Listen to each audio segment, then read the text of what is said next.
Remember to stay on school.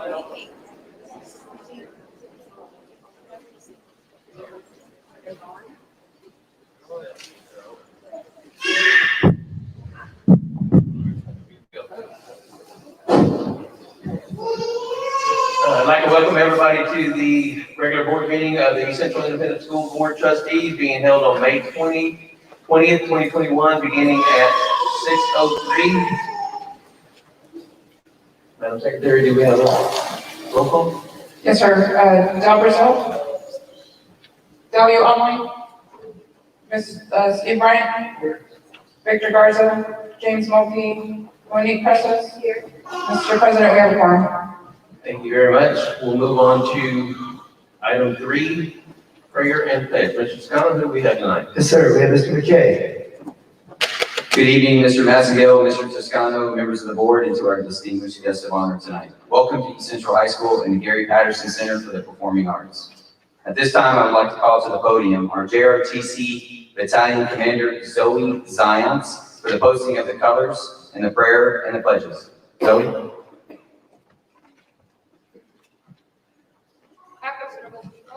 Ladies and gentlemen, will you please rise and remain standing for the presentation of the colors by the East Central JRTC Color Guard under the direction of Cadet Command Sergeant Major Kiana Johnson. Carrying the American flag is Cadet Major Dominique Battles. Guarding the American flag is Cadet Corporal Jacqueline Vargas Daly. Carrying the Texas flag is Cadet Captain Cecilia Hawaii. Guarding the Texas flag is Cadet Sergeant Jasmine Serna.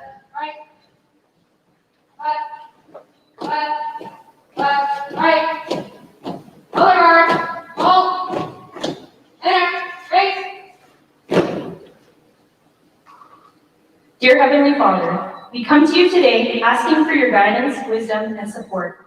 Help the members of the district board to engage in meaningful discussion and allow us to grow closer as a group and strengthen the bonds of our community. Fill us with your grace as we make decisions that might affect the students, staff, and faculty of the East Central Independent School District. We ask these things in your name. In Jesus' name we pray, amen. I pledge allegiance to the flag of the United States of America and to the republic for which it stands, one nation, under God, indivisible, with liberty and justice for all. Honor the Texas flag. I pledge allegiance to thee, Texas, one state, under God, one and indivisible. Honor, faith, forward, arch, right,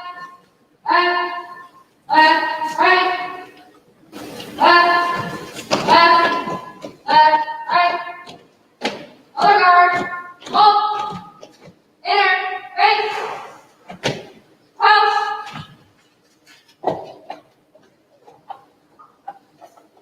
Colors,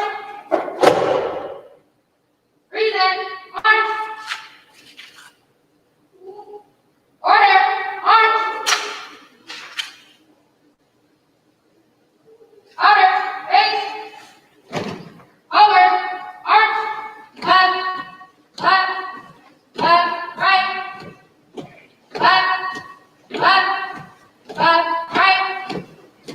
right, forward, arch,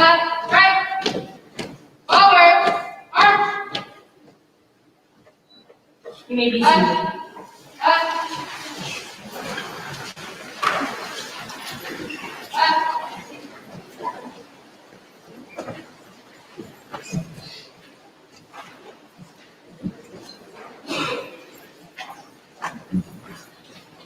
As always, great job by our JRTC battalion. I'm incredibly proud of the work that they do. They really filled the gap this year in many ways, more than one. So if we give them a round of applause, I would greatly appreciate it. Thank you.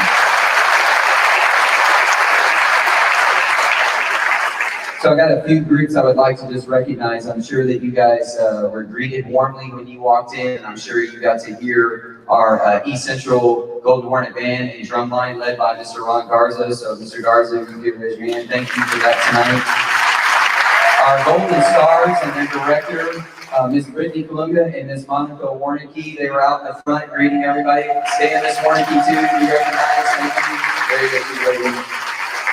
Our cheerleaders and mascot led by Miss Linda Larson. So Miss Larson, if you can wave, thank you, great job.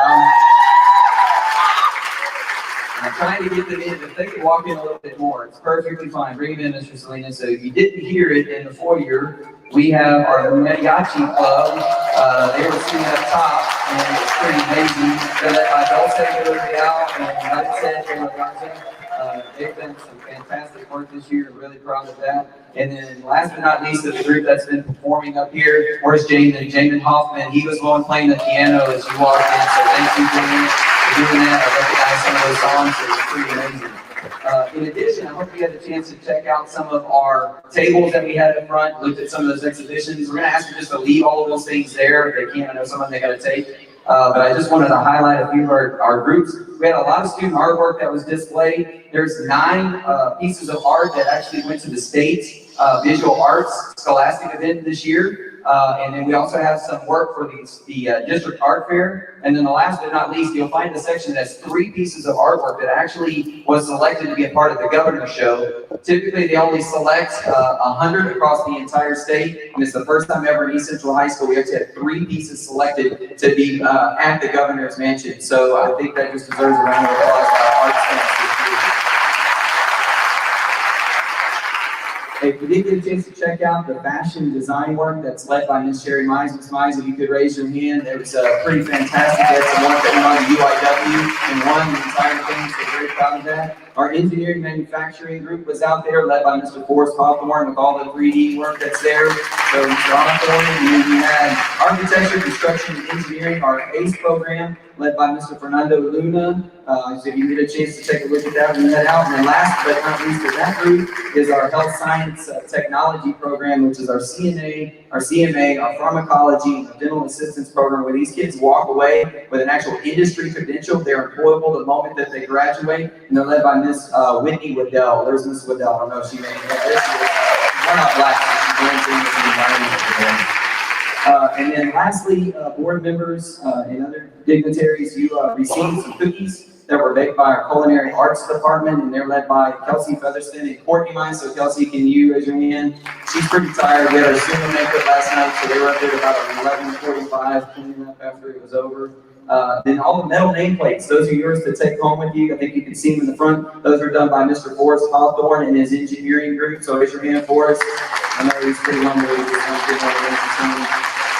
And then last but not least, you also have some t-shirts and pins that are from the East Central High School administration. We'd just like to thank you for your ever-present support, your unwavering and guiding our district throughout this time has been incredible. And we're just really proud of the opportunities and the exceptional work that our students get to do because of your support. So thank you, board and Mr. Toscano, for your leadership. Thank you very much. Welcome to East Central.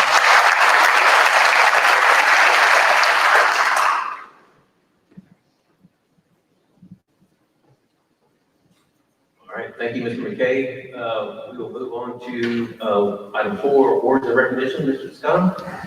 Sir, Mr. President, trustees, tonight is a very special evening. We obviously got to enjoy the fruits of all of these folks' labor tonight, and really appreciating all that our students accomplish with the leadership, support, and commitment of staff across the district. And so tonight, we'll be recognizing our employees for their service in increments of 5 years. And then we'll culminate by recognizing our retirees this year. And so with that, I'll turn it over to Ms. Ashley Coles. Good evening, Mr. Toscano, President Massingale, members of the board. We're very excited to be recognizing our staff members for their service awards. We are going to be recognizing many of the exceptional staff members of East Central who've reached a milestone in their careers in service to our community. We're so happy to be together tonight in person to recognize each of you. On behalf of the East Central family, congratulations on achieving this anniversary with the district. Tonight we celebrate each of you and the 1,818 years of service you've dedicated to East Central. Like every employee in our district, you were hired with anticipation of greatness and are being recognized tonight because you embody the values of East Central. Our honorees have proven to be collaborative team players, persistent people who accept personal accountability. They're fiscally responsible. They provide exceptional customer service. They are adaptable and loyal. Some may have come to us right out of college and others with 20 years of experience, but all with a burning desire to positively impact the lives of our children. Without a doubt, whether they've been here 5 or 35 years, these people are being recognized because they shape the future and are our most valuable asset as a community. So we're going to get started, but let me explain how it will go. I'll call you up with your group. You have your card with your name on it. You'll show it to these ladies here. You'll pick up your award. You'll hand me your name card. You'll walk over to the center of the stage. There's an X in the middle of the table. You'll stand there for a picture, an individual picture. When you're finished, you'll walk off the stage and out into the foyer. You'll line up on the stairs and we'll take a group picture. If everyone would please be very careful, we've marked off the edge of the platform with yellow tape. So please, as you're coming across the table, or across the walkway in front of the table, please make sure you don't step off. Just everybody be careful. All right. The first group that we'll recognize tonight are our 5-year service award recipients. If our 5-year honorees would please come over, make your way to the left and do your very best to line up in alphabetical order as best you can. It's not a big deal if you're not in perfect alphabetical order. Our group of 5-year award recipients includes 82 EC family members who have contributed a total of 410 years of service.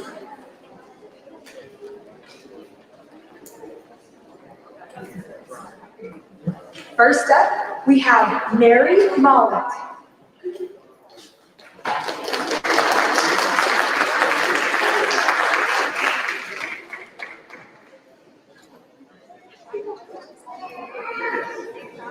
Next, we have Dr. Dirk Dykstra.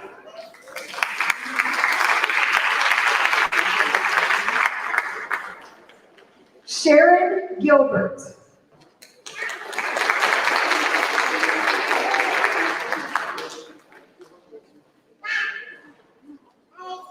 Angelina Gonzalez.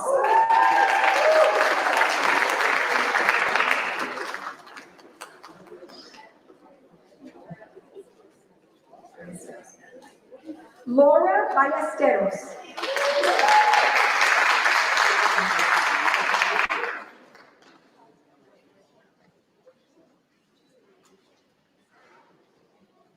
Angela Elston.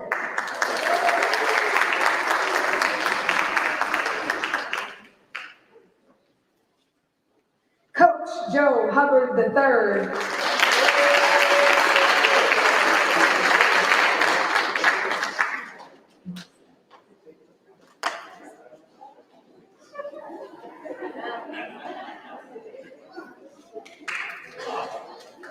Coach Marcellus Hubbard.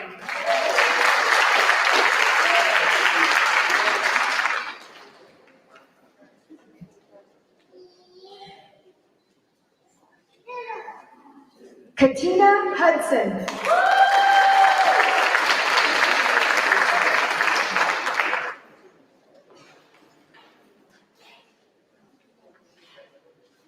John Palacios.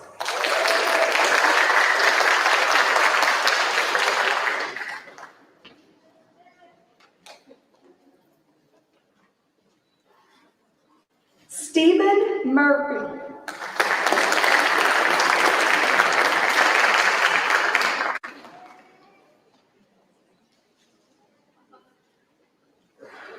Nicole Randolph.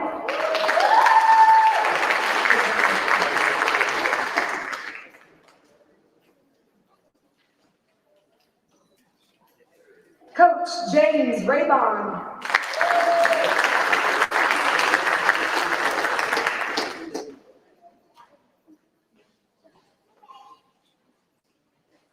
Daniela Benavides.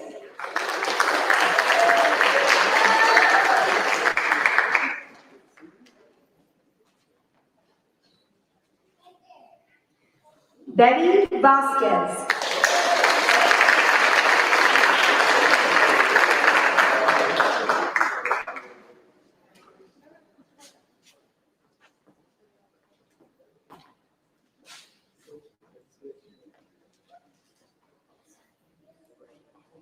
Tiffany Zunker Embry.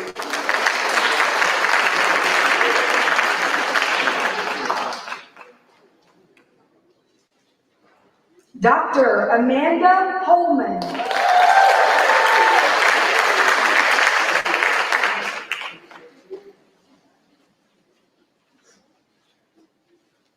Karen Viator.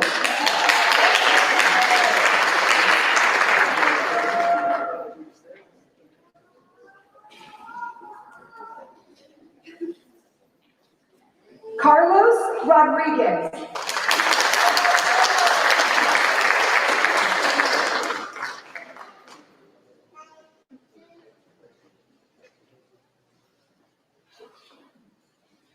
Katie Dilla.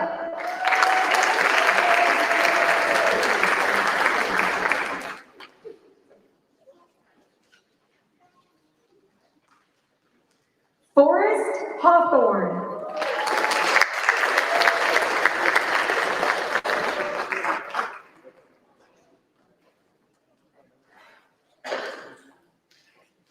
Lacey Townsend.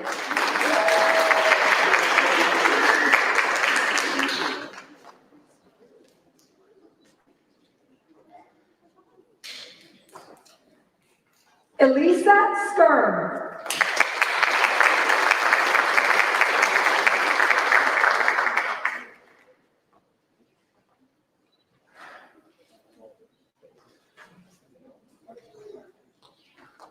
We always want to recognize the family and friends of our honorees because we know the kind of commitment and sacrifice it takes to serve in public education, and there's no way that any of us could be successful without the understanding and support of our family and our friends.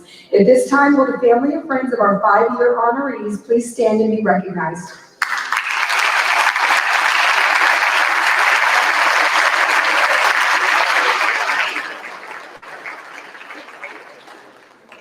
If all of our 10-year honorees will make their way over to the left.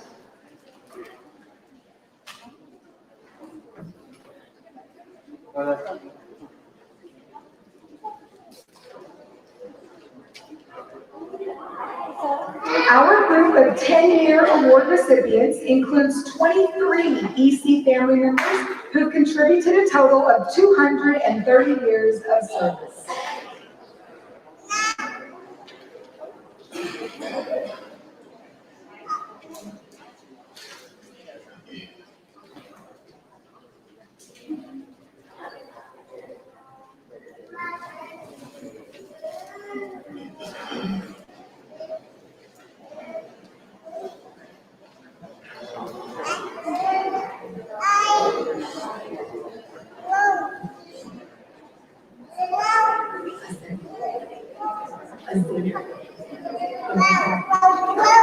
Azalea Ortiz.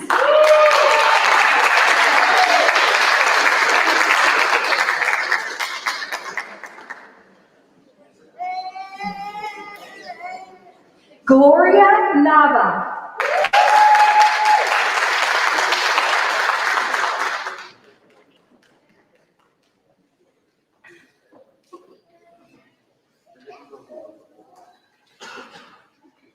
Brittany Irvin.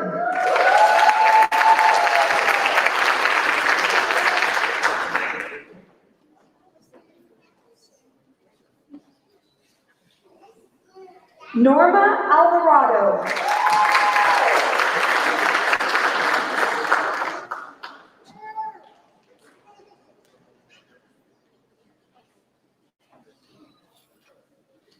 Catherine Biddle.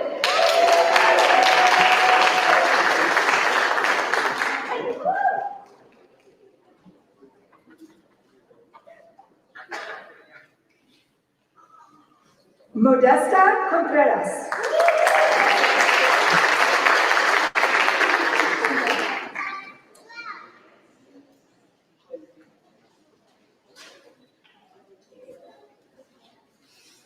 Elmer Castro.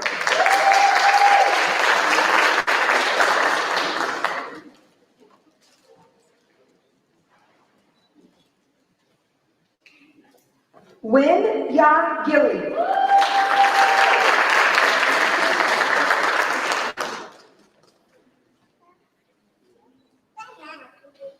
Joe Gutierrez III.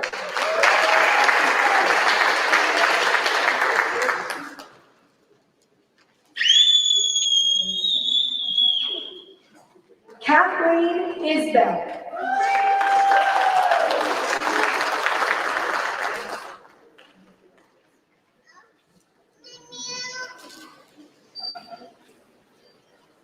Janice Mura.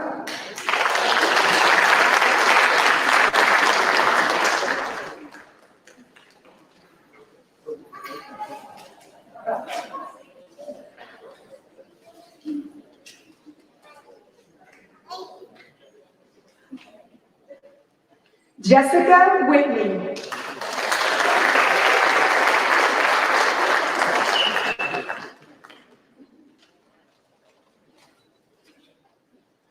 Joseph McKelvey.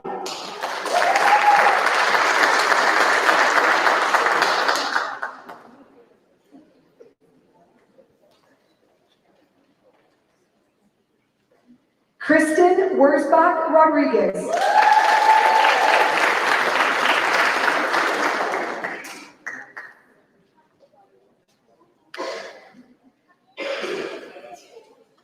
Mary Jo Johnson.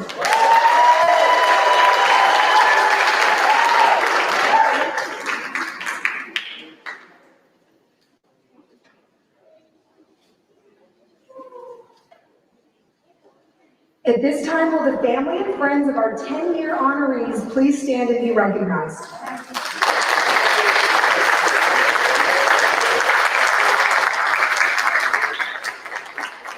If our 15-year honorees would please make their way to the left. Our group of 15-year award recipients includes 37 EC family members who contributed a total of 555 years of service.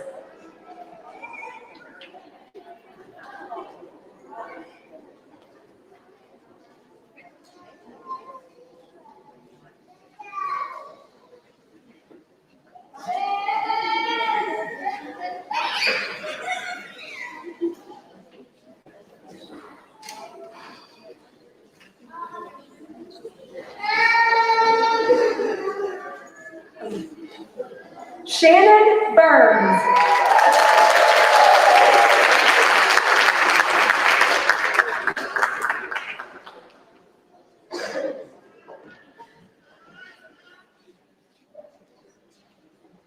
Adriana Hernandez.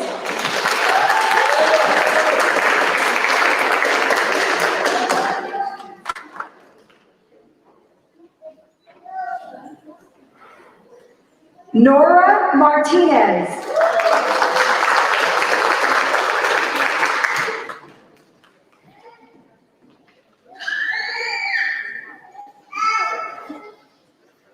Ramona Love.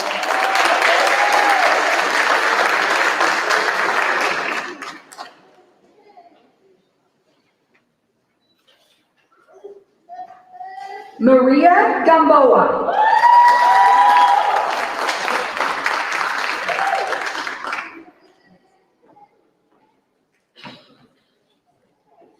Lacey Monk.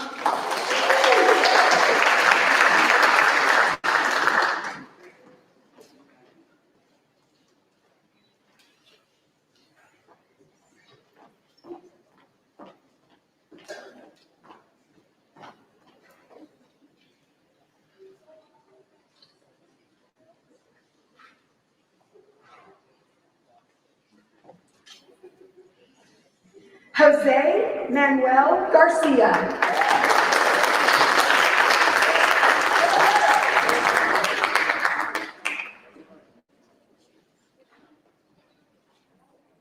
Deborah Thomas.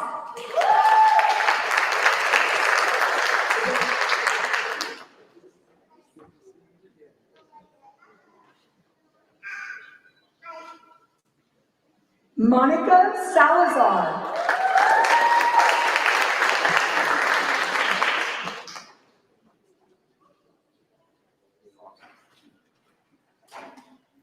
Stacy Tupper.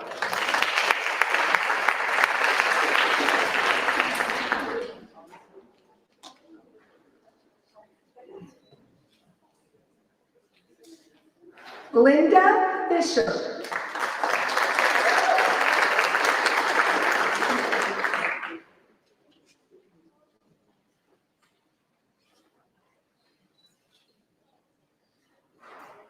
Priscilla Garcia.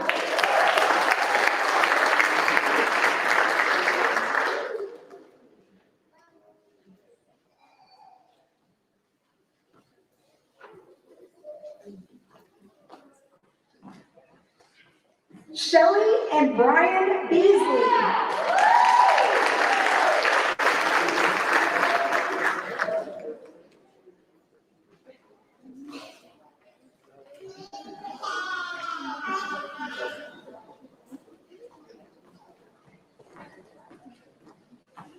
Leonard Embry III.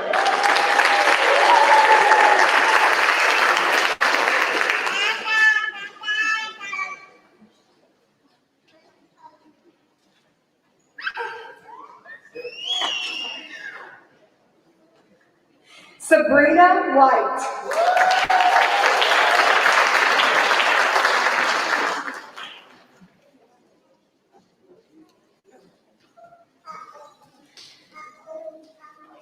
At this time, will all the family and friends of our 15-year honorees please stand and be recognized?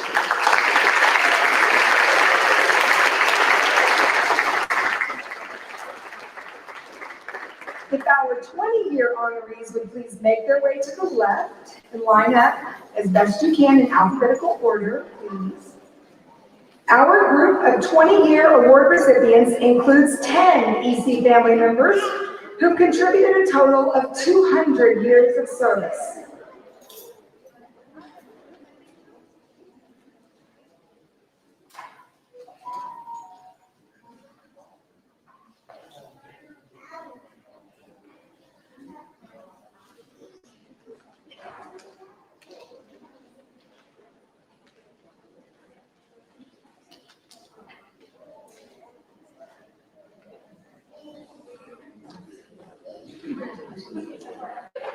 Ruby Froelich.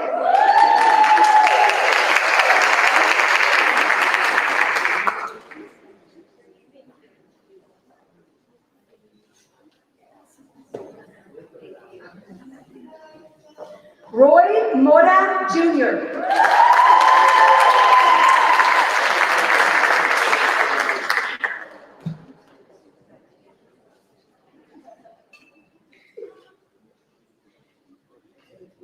Timothy McNees.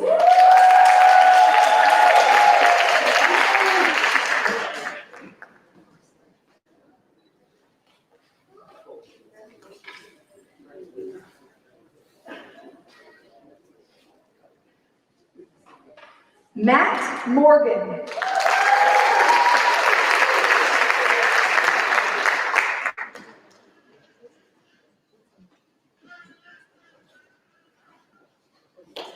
Nicole Nichols Gonzalez.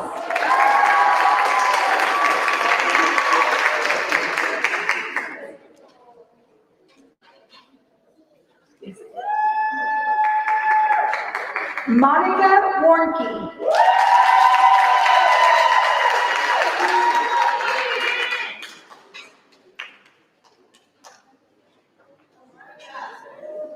At this time, will the family and friends of our 20-year honorees please stand and be recognized?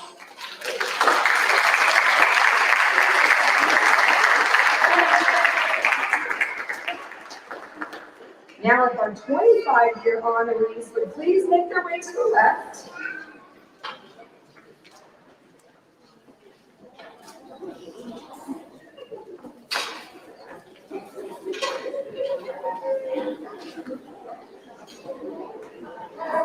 Our group of 25-year award recipients includes 10 EC family members who've contributed a total of 250 years of service to the district.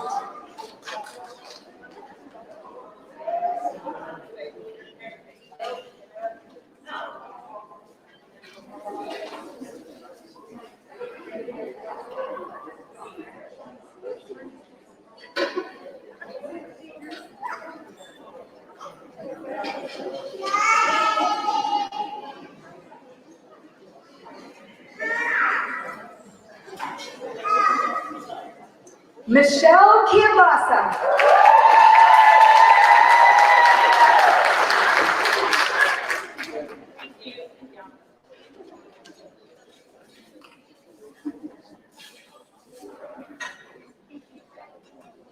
Lisa Aviles.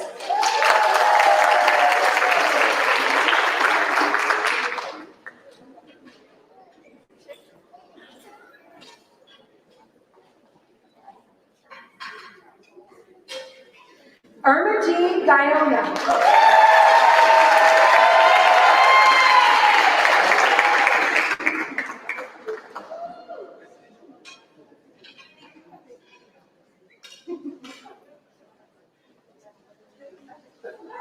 Mary Herholzer.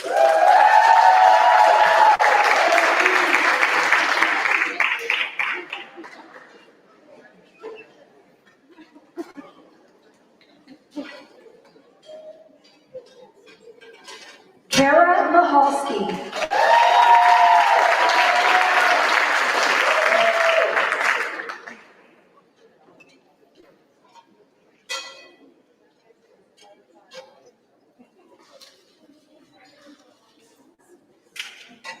Leanna Pond.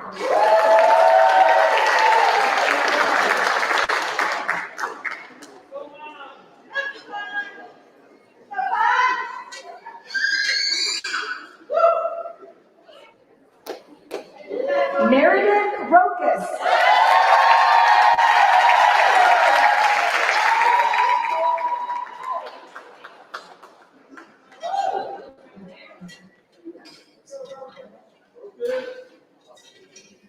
Teresa Triana.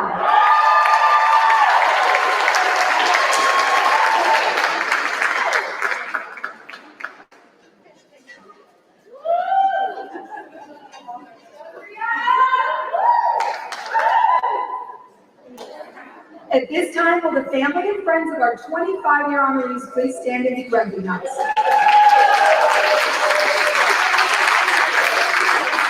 We can have our 30-year honorees to make their way over to the left.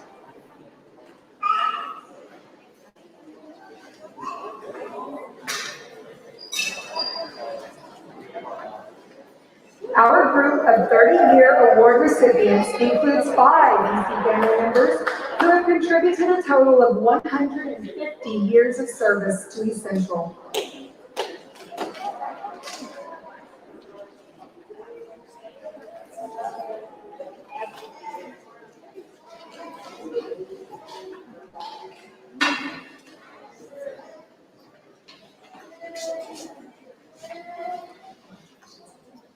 Darlene Gorham.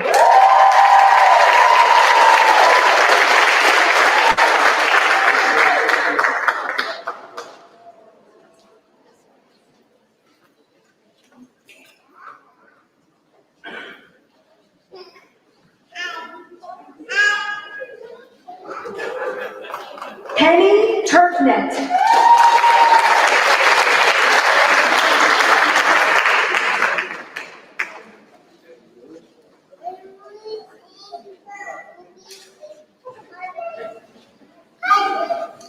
Damon Trainer.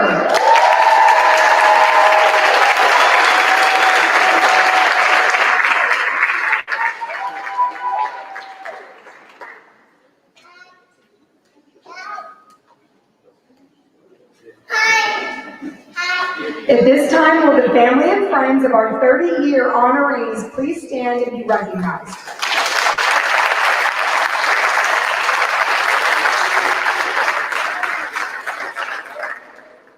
Lastly, tonight of our service awards, we have one 35-year honoree, Ms. Maria Isabel Nunez. Ms. Nunez, will you please make your way forward to be recognized?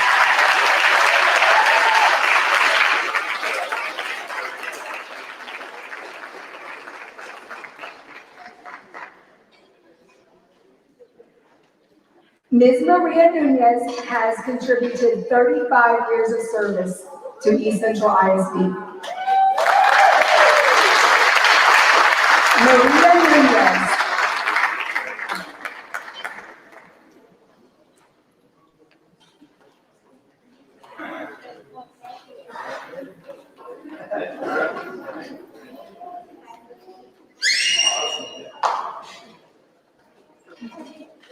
Will Ms. Nunez's family and friends please stand to be recognized?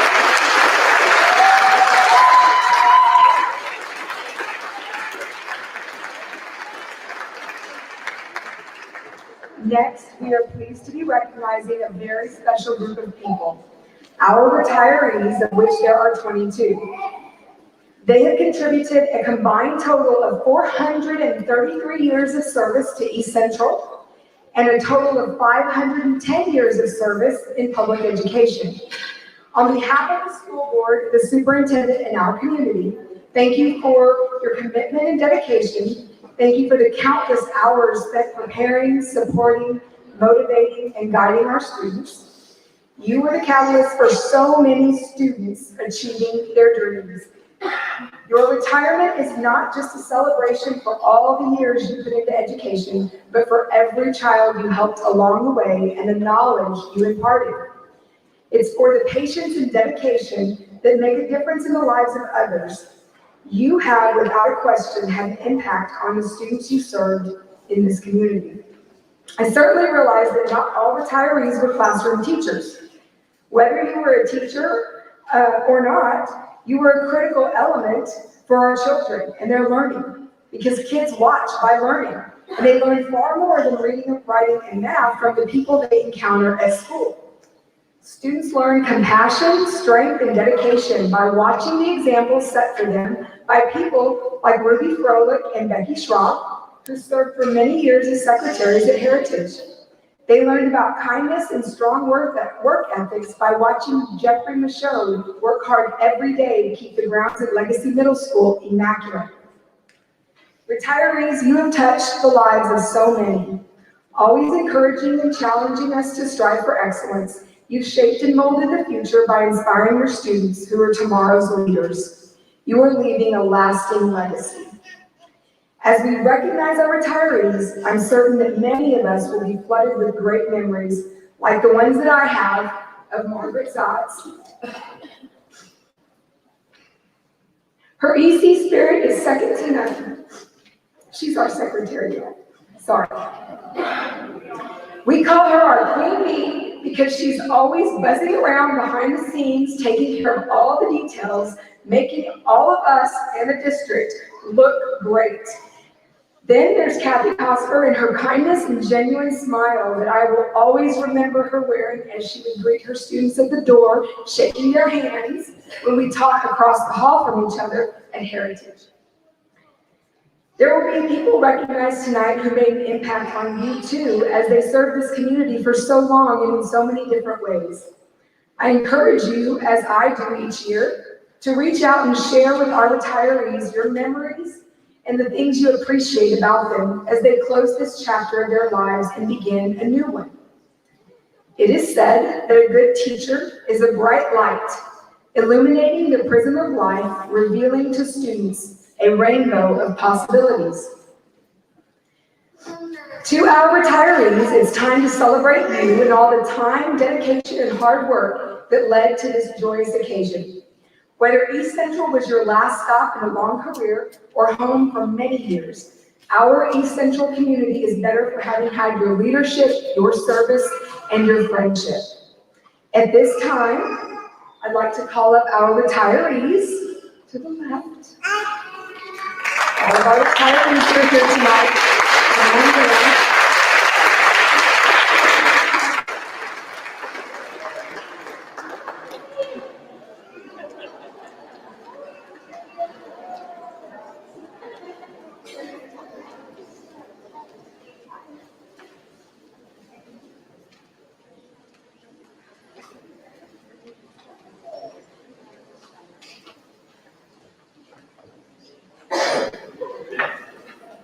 Ms. Ruby Froelich.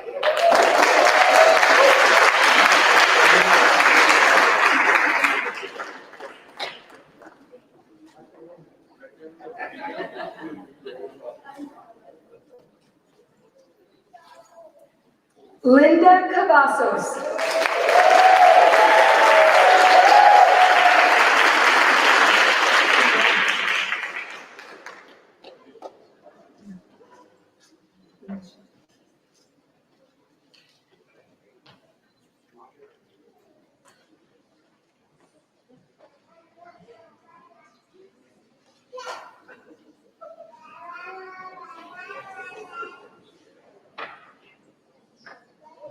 Jeffrey Michaud.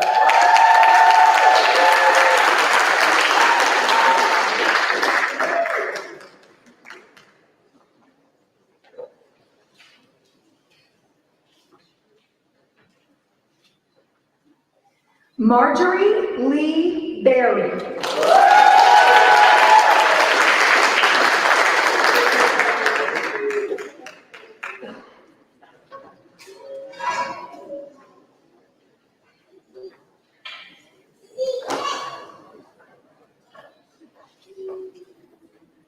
Maria Gamboa.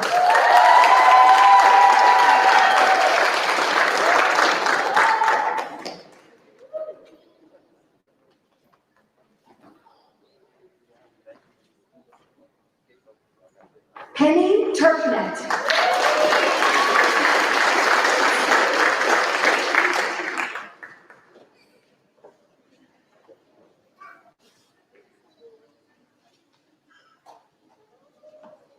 Jennifer Thompson.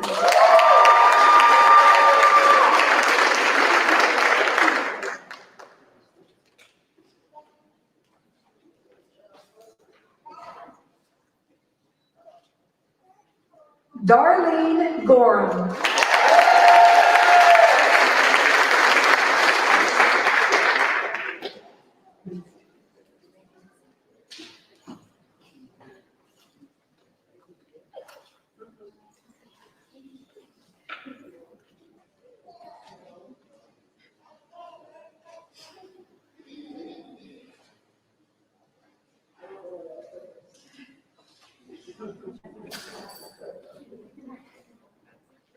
Jory Bugstad.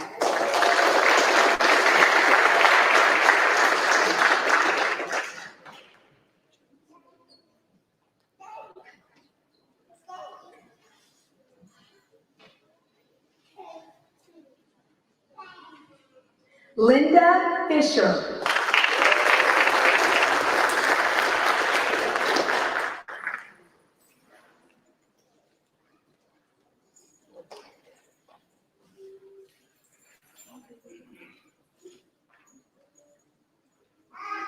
Rebecca Schwab.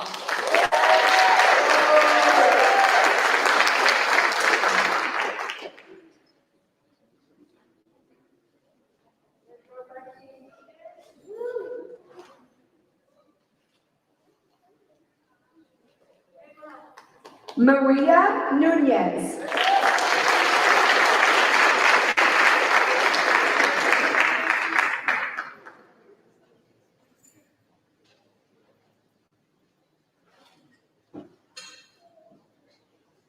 Robin Buckley.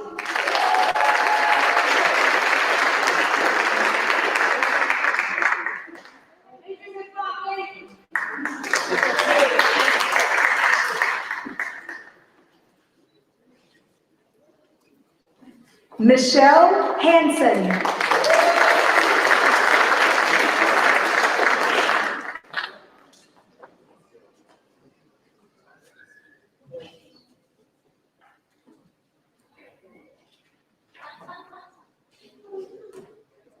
Margaret Zotz.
Will all of the retirees' families and friends please stand and be recognized?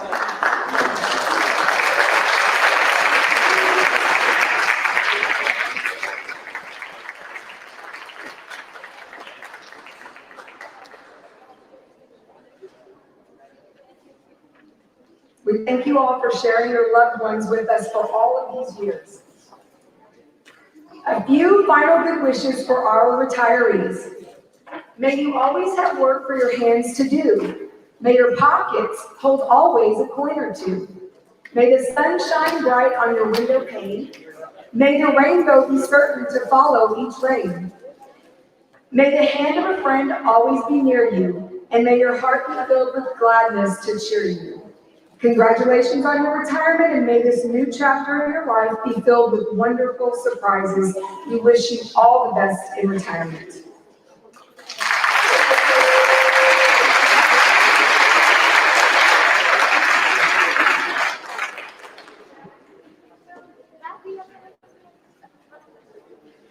Mr. Toscano, that concludes our recognition.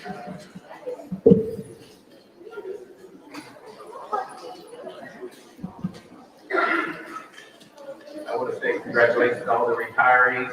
You've all been a blessing to this district, and enjoy your time off and get to do whatever you want to do. So I appreciate all y'all's service. Thank you very much.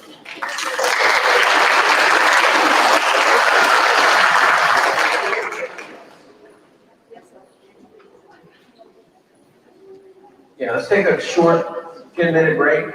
So everybody needs to take pictures and talk to everybody. We'll come back and reconvene at 7 o'clock sharp. Thank y'all.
First of all, thanks. If I was going to come to a meeting, this definitely wasn't one to come to, so really appreciate what a great celebration. Again, my name is Bobby Blunt. I'm a board member with Northside ISD. I think everybody here knows, but tonight I am giving an update for the Bexar County School Board Coalition. As you all know, our Bexar County School Board Coalition is only for trustees. It is its own 501c3, not for profits for the San Antonio area. And since 2005, and actually Steve was there from the very beginning, we have been collaborating, working together, advocating together, and doing some other items also. So the update I wanted to provide to each of you very quickly was to let you know that we're still going strong. We're still advocating. We had a very active year this last year. We're advocating to the governor on how to open up schools properly and making sure that they knew what the trustees' opinions and theories were in terms of for the San Antonio area. We were very involved with mental health. We had Dr. Wu a number of times come and tell us what was going on and give a status update there. The second item I want to talk about is our Go Public campaign. Many may not realize that the Go Public campaign itself, we're advocating for all of our kids in the San Antonio area, is actually under the umbrella of the Bexar County School Board Coalition. This is for the not-for-profit corporation. I do want to thank your superintendent. He has definitely been a leader for the Go Public campaign, and that's putting it very lightly to make sure that we really stay focused on the San Antonio area. So I want to pass that message on to you all also. But most importantly, the main reason why I'm here is we finally finished book number 2. Thank you. That's right, because she was involved with it. Without a doubt, Claudia and Dale were definitely part of our book committee. It was a 2-year effort. And in this particular book, we may remember 10 years ago, we did one which is sort of a reference guide. We want to be the source for what was really occurring in San Antonio area. This one gets out information. It talks about all our different school districts. It starts out talking about the whole San Antonio area, what the data shows, where we currently are. The second chapter actually goes into every single school district, what our big programs are, what we're doing in the future. So it really gives a really good highlight of all our different districts. The third one was a little bit surprised to add this chapter. As you know, we had a pandemic last year, and that's what chapter 3 focused on. It goes, this first 60 days, this was the impact for our school districts. So it tells the different stories there. And then the last chapter talks about the history of Go Public and where we currently are.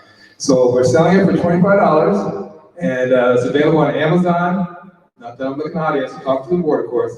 It's available on Amazon, Barnes and Nobles, and other places too. So the last thing I'll bring up is we're also going to be talking about the coalition, as well as have the opportunity to talk a little bit more about the book at Some Leadership Institute. So we're at 115 under the title Advocating for the GOAT.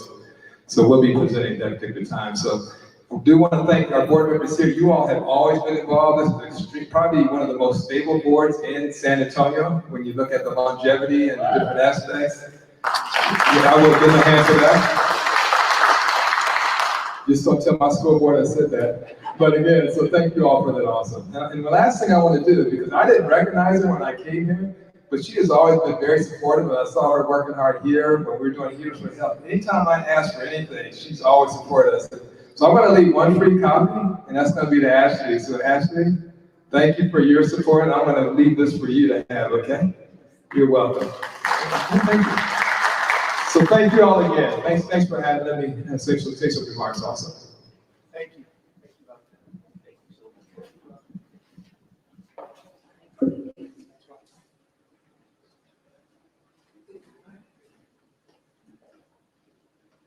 All right, we'll move on to item 6.2, Valor Club Development. Mr. Scott. Yes, sir, Mr. President. This time I'd like to call Mr. Michael McDowell up.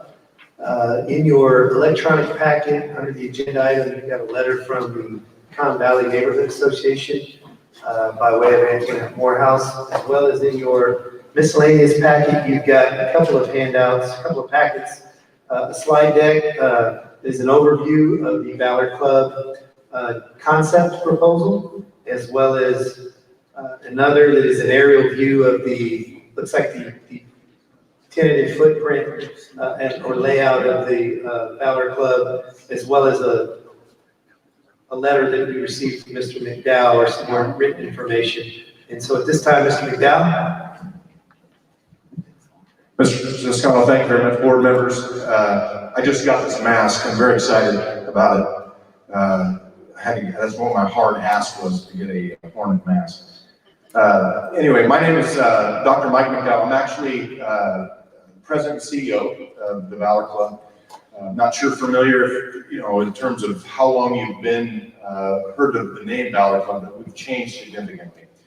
We have purchased, in 2018, we purchased 200 acres of the Pecan Valley Golf Course. We have rezoned it. We are bringing in 1,400 units in the overall plan of transitioning veteran housing. Okay? I say that because I am a Marine officer. I retired in 2016, so I'm very, very well vested into this. You were included on a link. My dissertation that I wrote, that I spent the last 3 years on, specifically focuses on the problem of practice of why some veterans succeed and other ones do not. And it has nothing to do with PTSD. It has everything to do with transition, reassimilation. And I believe my innovative model will change the way the Department of Defense looks at how we move veterans from one side of DoD socialized cultural assimilation into the civilian sector. Why is it important to this school district? One, because it's in your backyard. Okay? This is also for family members, not just for veterans. Critical importance, because we, again, have made a commitment. I have, because I've been married to one for now 28 years, who has supported my career over 6 combat deployments. Okay? I will tell you that there are 5 elements to this program.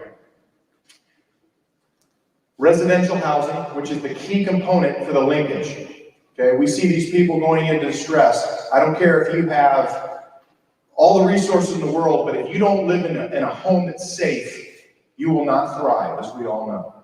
So again, you may worry about just trying to get through the night, get along, mental and behavioral health. So that's one of the components. The second one is education, critically important. I'm working with everything from Dr. Flores all the way down to Texas A&M to UIW, that leadership group, as well as vocational trades. Because I'm planning on really driving the train, and I know Mr. Toscano and I spoke about this in private. One of the things that I'm focusing on is workforce housing, okay? Getting them into this transitional step where the veterans come in. I got 200,000 of them coming in annually. That's just active duty. That's not the people that we're talking about that are reservists, okay? And National Guardsmen and women, okay? So it's really important that we frame this correctly. As you'll notice, you kind of got some slides in here that you have a copy of the brief. I'm not going to read it, most of them are eye charts. But the idea behind it is Gensler's our architect. Okay, they're the ones building this project in terms of the planning. You'll see a lot of the photos in there. We've gotten the blessing from Councilwoman Viagran. I know that the other election is going on now for the runoff, so we'll know who's going to be in that other, leadership when she leaves. We've had great support from them. So that's the next one. The next one's resources. VSOs, veteran service organizations, are going to be on our campus. Okay? It's important. One of the things about our veterans, when we get them at 17 or 18, leaving your school, they have no context of living autonomously as an adult. We're going to change that. We're going to reassimilate them back. Okay?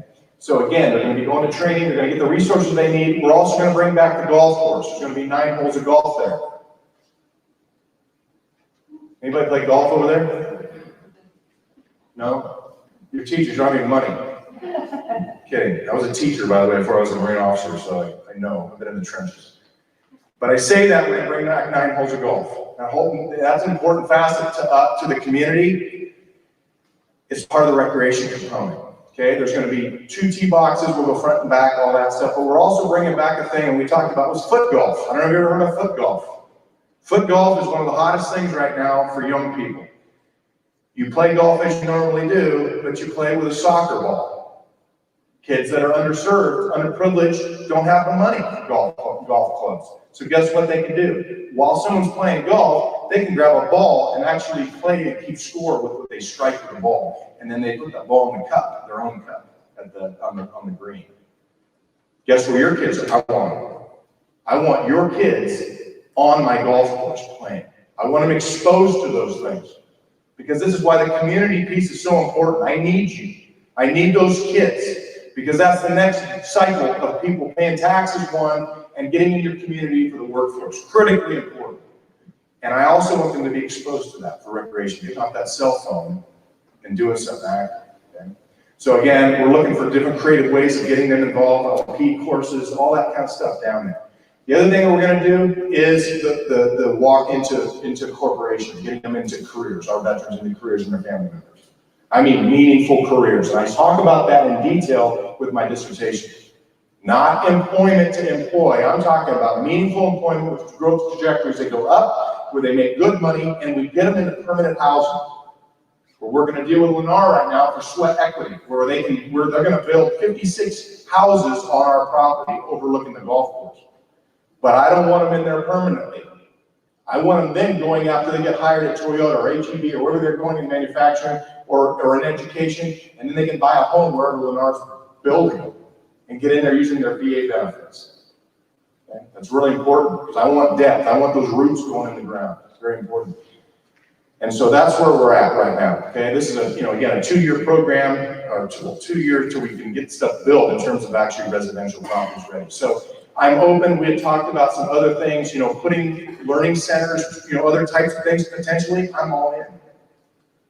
I have to have the community because I need you and your constituents to help my veterans reassimilate.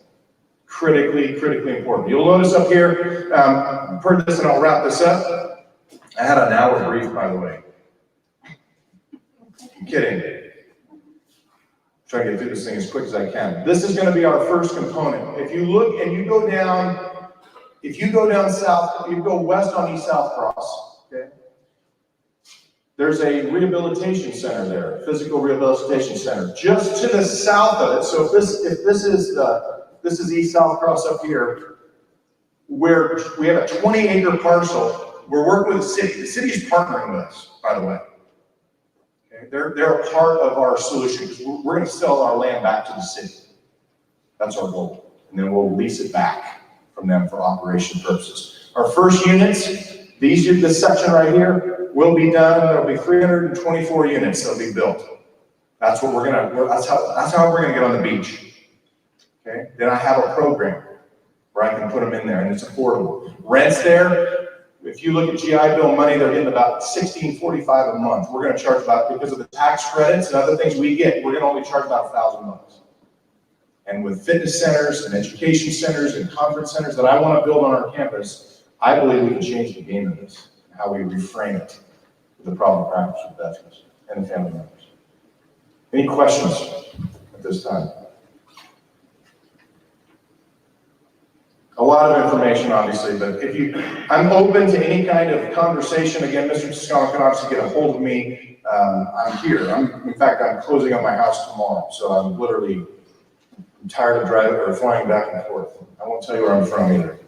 I'm kind of embarrassed about that. I'm not a Californian, by the way. I'm an Eastern Oregon ranch kid, so don't advertise that. Anyway, but I retired from that area, so I stayed to help veterans. Thank you very much. Thank you so much. Appreciate it. Looks like you're doing good work. Thank you very much.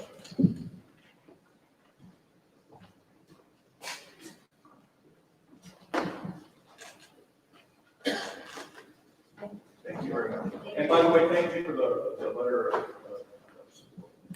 That is very critical in us working with the council and the rest of the council. Thank you very much. Thank you.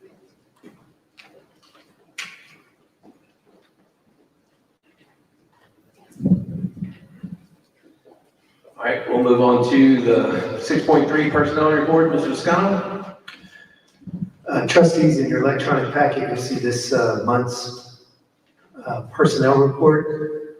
Any activity in there that interests you, that you want more information about, please let me know. Several of the folks that are listed there you met tonight, as a few have retired. So again, let me know if you want any additional information, and we should get that for you.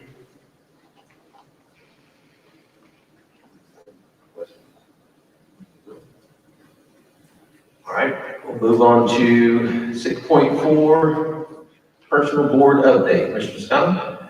Yes, sir. I'd like to call Yvette to the podium, and in your electronic packet, you have the slide deck that she'll be reviewing with the board, as well as a hard copy in your electronic packet.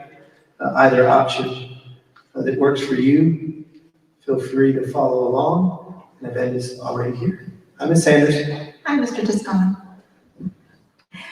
Mr. Massengale, Mr. Toscano, members of the board, I just want to thank you for the opportunity to allow me to present to you the personnel department board goal updates. Are you able to see that on there? Okay, I just want to make sure. Thank you.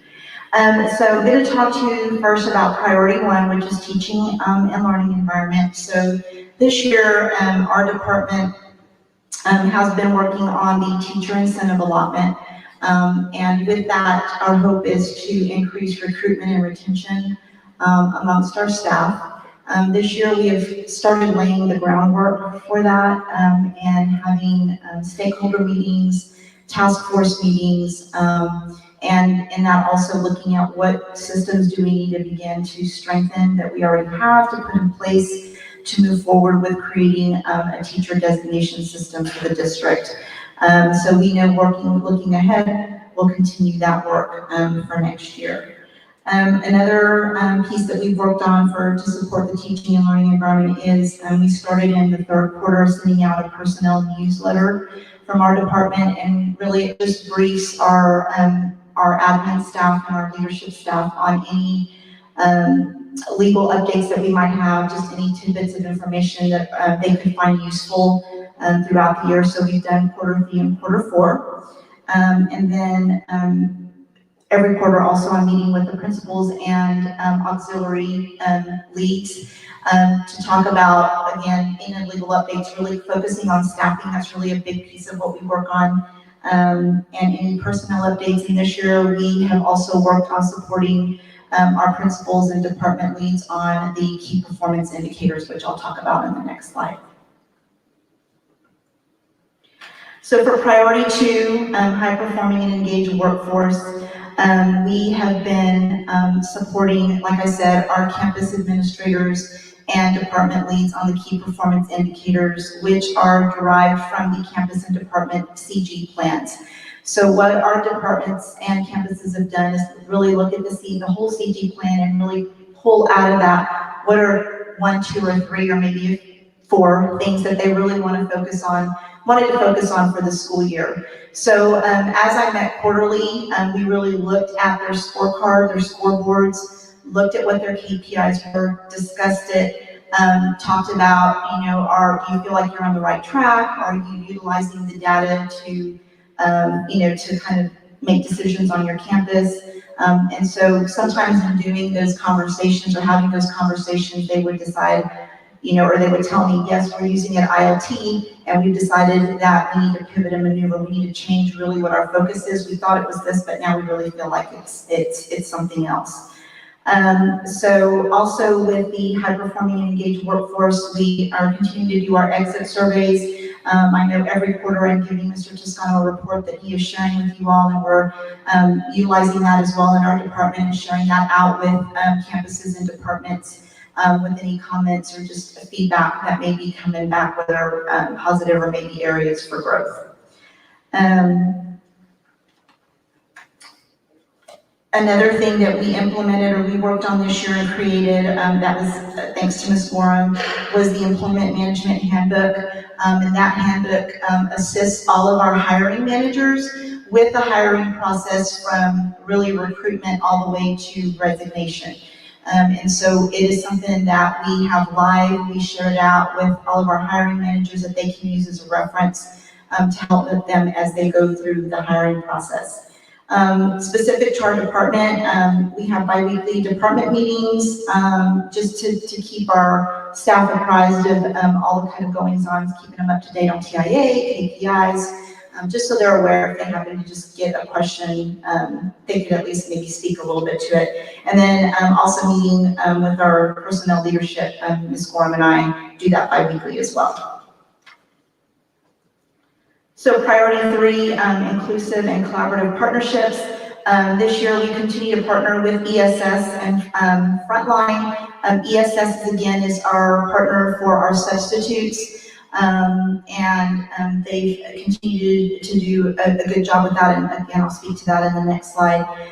Frontline, again, we utilize that for onboarding our new employees, so it's from the application to the recommendation from our hiring managers, sending the electronic onboarding packet, And then now this year, what we added was we added an electronic resignation. So our employees, all they have to do is go into the system, fill out information, submit their resignation electronically. And so it's just really one of the goals that we've had for a few years is really to try to reduce the paper.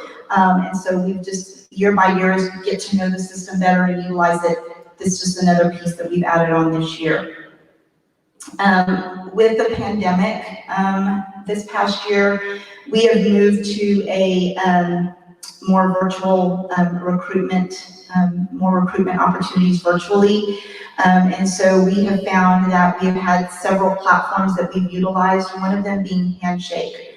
And what we have learned with Handshake is that it is a platform that is used really throughout the country, not specifically just in education, but in any major corporations. But it has allowed us to expand our scope of recruitment. This was actually our first year using it, but we have seen in the last couple of job fairs that we've had applicants or candidates that we've spoken to from New York, Wyoming, and so we can see that that's going to be helpful, hopefully, in recruiting outside of Texas, and really tying that into with our equity committee working with that as well. Community partnerships. We continue to work with our universities and alternative certification programs, Texas Workforce Commission, and then I did start working again with our auxiliary leadership this year and having those quarterly meetings, and hopefully can expand on some of those community partnerships. Next priority 4, talking about resources and operational excellence. Again, with ESS, our substitute partner, we currently have 222 active substitutes in our system. From August of last year to April of this year, Issa Norris is our partner with ESS. She has hired 139 substitutes this school year, and she does that alone. She is still looking to have a goal of 400 substitutes, but of course with the pandemic, she was very limited as to how much she could go out and recruit. But in the last couple of months, she's been out more. There's been some activities on some of the campuses that she's been able to go out to and start that process again. So looking at our substitute fill rate, right, the rate at which we fill those teacher positions when our teachers are out.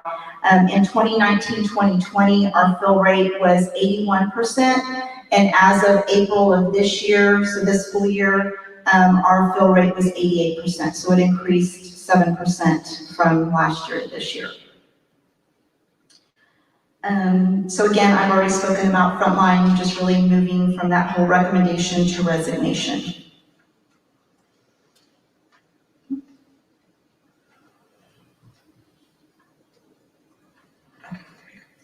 So our KPI dashboard, on this slide, I apologize, it is not showing exactly how it's supposed to. It seems a little off. So the top portion, one of our KPIs was to support campuses in the KPI process and really trying to have them have a high level of comfort with utilizing the KPIs on their campus. So if you look at Q1, we had a comfort level of 39%. In Q2, we went to 69%. In Q3, we went to 85%. And then in Q4, we went to 79%. So in that last quarter, what we did notice in the survey that we sent out, we had about half of the respondents reply to the survey. So we think that was more likely why there was that decrease in the comfort level. In that bottom section, we had our other KPI that we worked on this year was to have 85% of our recommendations processed in a timeline of 3 to 5 days. That was a very lofty goal. And so we did see some improvement in that second quarter where we seemed like we were able to do that. But now as we get to the end of the year, that goal is a little difficult to fulfill just because we're starting to see an increase in the rate of recommendations that are coming in as well as the job postings that are coming in as well. So we know we need to continue to work on that. So finally, just in summary, one of our focus this year has been KPI support for our campuses and our departments, and also the teacher incentive allotment. We are hoping or have seen increased recruitment opportunities via Handshake and other virtual platforms, and we have continued the expansion of Frontline to hopefully go be all electronic. So again, looking ahead, we're going to continue to focus on TIA, teacher incentive allotment, continue our stakeholder engagement, and making some decisions on teacher designation, and then doing some trainings this year with our staff on calibration of our evaluations and training our teachers and principals on the student learning objectives. And I will be glad to answer any questions that you might have.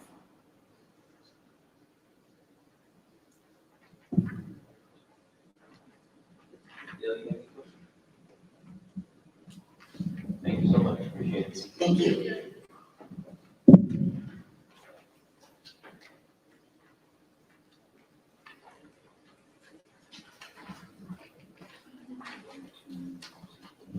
Move on to 6.5, Child Nutrition Board update. Mr. Toscano?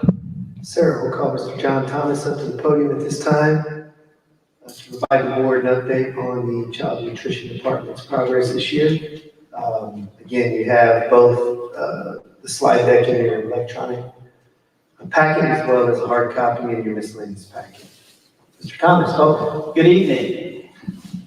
Thank you so much for the opportunity to be here and talk to you a little bit about what we've been up to in the Child Nutrition Department this last year. Ms. Love is going to assist me. We're going to go through this as quickly as possible and hopefully give you some important information on what we've been doing. Under priority 1, the teaching and learning environment. Did this move forward?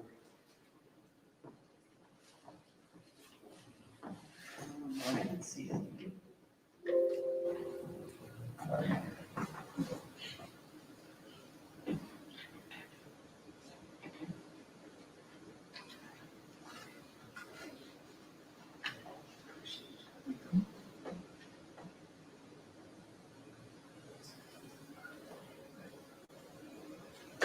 Thank you.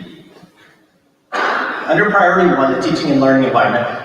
Typically how we would do this in a normal year, obviously we provide safe meals, nutritious meals as well. But COVID's provided some additional challenges that we've had to face. One of the things we worked on this last year was touchless transactions, so we don't have money changing hands at the point of sale.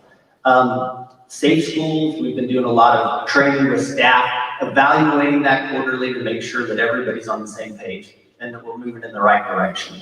Additionally, we've spent a lot of time making sure our vendors, we have a lot of vendors come in the back door, making sure they're doing health screenings, safe environment as well there at the school through that. Ms. Love? Okay, so priority 2, to ensure that we have a high-performing and engaged workforce, we've aligned our KPIs along with the district's vision, goals, and values. We then incorporated them into our manager meetings and our staff development. The other thing we did is the picture that should be on the right. If I go to the right screen. There we go. The picture on the bottom, on the left-hand side rather, we actually made little cards with mission for our department mission, and every single employee in the Child Nutrition Department has a little pocket mission that they keep with them. Mine is in my badge. So we want them to keep focused on the mission and what we're here for. In addition, we just make sure that our KPIs are kind of at the forefront. Of course, that was a new thing with this last school year. And so we try to make a point so that they understand what they are and what they're for. We've also utilized feedback from the campuses and from students and staff and admin and even the community as we've gone along, just making sure that we're providing what the community wants, such as, you know, providing the weekend meals to the entire community and things like that.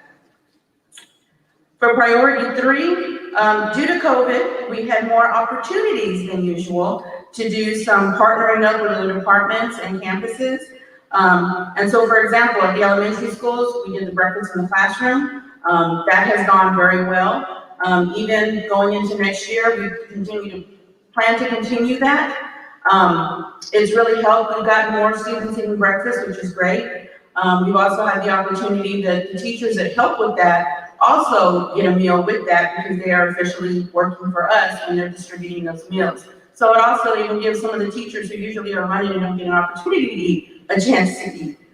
We did the breakfast carts at secondary to try to catch some of the students as they're coming into the building. So we did that this year. We also did the packaging of meals for transport to classrooms. Of course, because of the social distancing, everybody couldn't eat inside.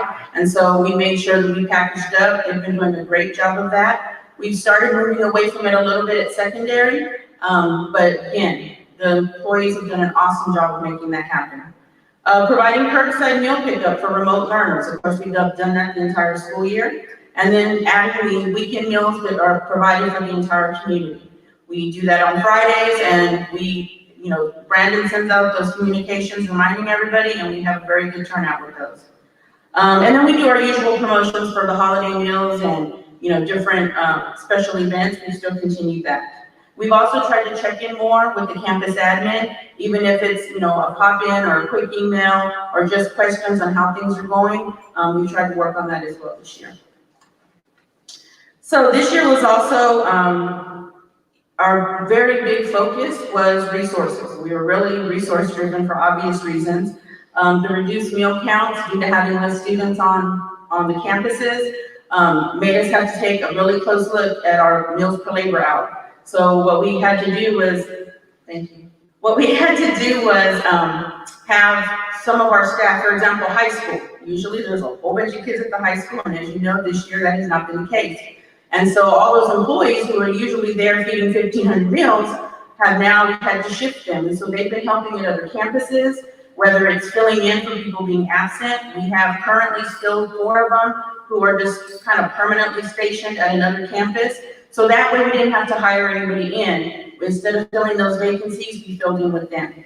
The other way we helped with the resources was that we really did a big focus and a big push on the menu so that we adjusted whatever we had in inventory and whatever food we had available from USDA commodity so that we could try new things and really focus on those items. So our inventory, we have really reduced our inventory costs this year. Less stuff is on hand.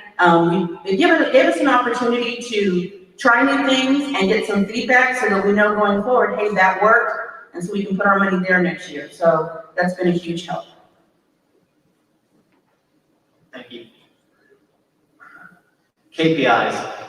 Obviously, every year we're looking at meal counts. We haven't had the opportunity to feed as many kids this year just because we haven't had them there, especially at the high school level. So, but we continue to look and monitor that, and we've seen that go up in the spring, so it's been nice. Meals per labor hour, that's that labor she was talking about a little bit. We've had to adjust it. Next year, we're gonna have to hire quite a few people just to make up that gap that we had this last year, but we were able to utilize the people that we have had just to stretch that a little bit further to be,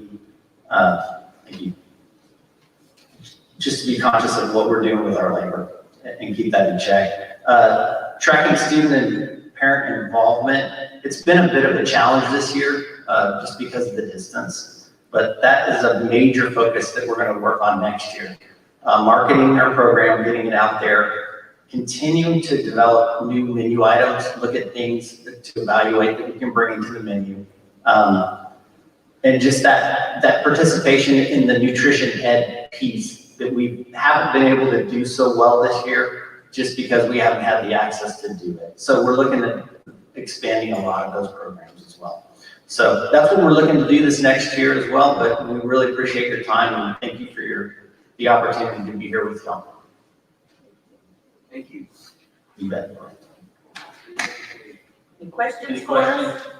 No questions, but I just want to thank your leadership and your staff. I know that was one of my first concerns when COVID hit was, what about our kids that come to school to get their own meals? So I really, y'all hit the ground running. I mean, didn't skip a beat, and I really, really appreciate that. Thank you. Thank you. Thank you. All right, we'll move on to 6.6, ECPD Department Update. Mr. Scano. Sir, call Chief Tranowski to the podium to provide the board an update for this year's progress for our police department with respect to 4 priorities and its focus areas. Again, you have it in your electronic packet or your miscellaneous packet to follow along. The Chief will follow this up with the next agenda item immediately after he provides the board with an update with his statutorily required annual racial profiling report for the department. So, Chief, welcome. Thank you, Mr. Toscano, Board President, Board members. It's a pleasure and honor to be up here to give you our 2020-2021 Police Department update on our priorities. I'll start with priority number 1. ECPD develops curriculum on a monthly safety topics to teach and interact with students district-wide. All campus officers coordinate with their school administrators to teach the monthly safety topics to students. ECPD implements safety and security lessons with teachers to provide safe school environment for our students and a safe workplace for staff. I just want to include one thing that's not on our slide. Was late in the school year, it was brought to our attention that some kids were being transported to school without a car seat and a safety booster. So we did some research, found out that because of the epidemic and some financial struggles that families had, some could just not afford car booster seats. So I partnered up with Target and some other community members and got roughly 32 car seat boosters donated to our department. And then we partnered up with our elementary principals and identified those families that were struggling financially, and we provided them with a car seat. We're excited about that. I think we have maybe 12 left, and we've been at this program for a month, so I plan to continue next year. Again, it was a late start on it, but it seems like it's successful.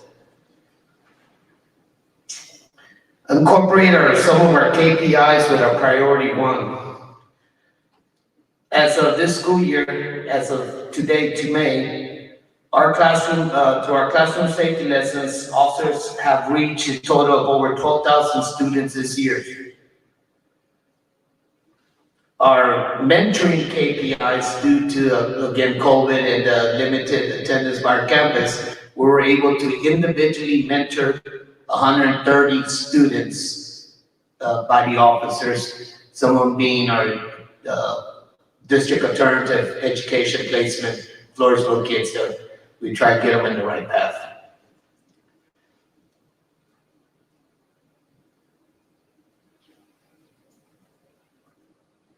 Okay, priority number 2 on the high performance and engaged workplace. ECPD consists of 13 full-time officers with the following years of experience: 165 years of just East Central experience, combined with 303 years of law enforcement experience for the total group. In addition to that, I conduct weekly command staff meetings to debrief the officers on the prior week case logs. All officers are given the daily summary of the day's events to keep all officers informed of the police incidents district-wide. I continually conduct rounding of staff to improve morale and enhance the performance of the staff. ECPD officers are provided the tools and education on a yearly basis so the teaching and learning environment is productive and safe. All officers have been trained in crisis intervention, mental health response, and we assist counselors and administrators when helping a student or staff member having a mental health crisis. And all our officers are certified by state Texas TCLO as mental health school-based law enforcement officers. And my priority number 3, ECPD has many mutual beneficial partnerships and maintain 100% of our existing partnerships this year to provide quality service to the students and staff. We have MOUs with China Grove, Elmendorf, SAPD, and Bexar County SO. When the need arises for any law enforcement agency to request mutual aid assistance from other law enforcement agencies, we work in collaboration to protect students and the community. Additionally, this year, we partner with TEA through a grant of $178,000 to improve and update access control, radio systems, bullet-resistant distributes, and active shooter alert systems, also known as PA, at several of our campuses district-wide. Priority number 4, ECPD maintains an inventory control asset management program. Our procurements are inventory. Vehicle inventory is evaluated yearly. Cameras inventory is replaced and updated when the manufacturer warranty expires. And our communication equipment district-wide is evaluated twice a year. That completes my report. Any questions? Still any questions? No? Tony? Good, Chief. Thank you, sir. Thank you. Did you want me to jump into the racial profile? You right in. Yes, sir. You got it, sir. Okay, board president, superintendent, board members, as you know, I need to report our traffic stops, interactions with the community on our racial profile report. So for this last fiscal year, 2021, which is from January to December 31st, 2021, East Central PD had a total of 33 stops, which include traffic violations, assist the public, suspicious persons, anytime a patrol car or police officer stopped an individual and interacted with them. I also have to report the number of racial profiling complaints filed against our police department, and I am honored to say we have another year without any racial profiling complaints. I'll be glad to answer any questions. Thank you.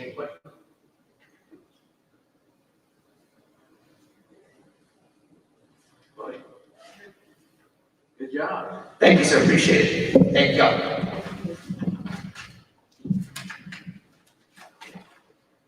Thanks, Chief. Yes. We will move on to 6.8, COVID-19 update. Mr. Toscano. Sir, trustees, I'd like to provide the board an update on what the data says in the San Antonio area as well as the central community with regard to COVID-19, as well as bring the board up to speed with some of the recent developments as guidelines have been amended by the CDC, as well as a most recent governor order that we all learned about this week and how that affects what we're doing in response to COVID going forward. So Brandon, if you will, we'll go ahead and start by going to the San Antonio Metro dashboard. Where we get signal? Yeah, it's completely disconnected, huh? Wonder if it's connected at the monitor.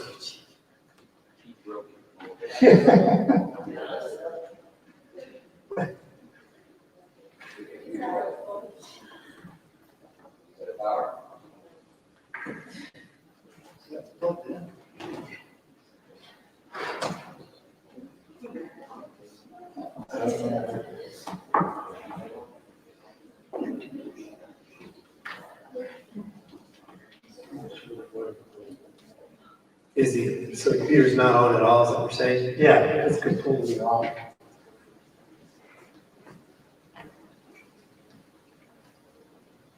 I'd have to unplug this. I'd have to unplug the TV, see if it's plugged.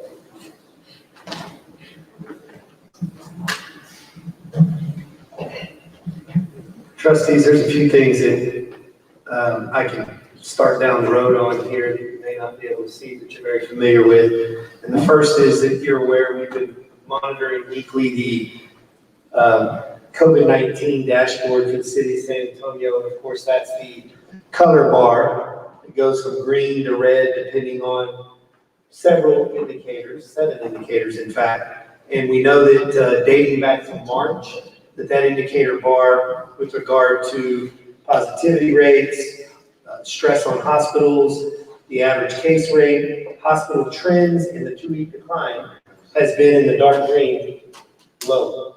And at the time, when we overlay that over the district's reentry protocol, it suggested that it was time for the district to return back to pre-COVID operations. My recommendation to the board at that time was because we were uncertain that that was here to stay, we didn't want to say, you know, for example, no more distancing and no more masking, and then something changes a week later, we're toggling back and forth. In an operation like this school district with 10,000 students and 1,500 staff, you got to take things slow. Well, I'm happy to report that 3 solid months later, the city of San Antonio is in the dark green, which tells us all with confidence that our current condition, being very safe as it relates to COVID-19 transmission, spread, positivity, et cetera, indicates that it is acceptable to begin to consider moving to pre-COVID operations as it relates to COVID-19. In addition to that, the board knows that we have publicly reported all of our weekly positivity rates as an aggregate across the district, but also by campus across the district. And what we've continued to see in the last 12 weeks is, you know, 0 positive at most campuses, 1 or 2 here or there. And this is the protocol you're aware of. So we've been in phase 1, safe levels, for 12 solid weeks now. And so Brandon, if you could go now to the positivity, this is the health services page. This is where we publicly report this. So we've had 479 cases as a district since the pandemic, the onset of the pandemic. 190 staff, 289 students.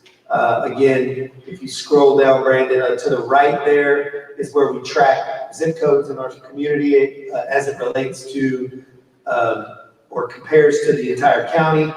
And so you can see the total number of cases in each zip code. You can see the number of active cases, that's the third to the last column, and then the total percentage of the population in that zip code that at one point in time was positive, right?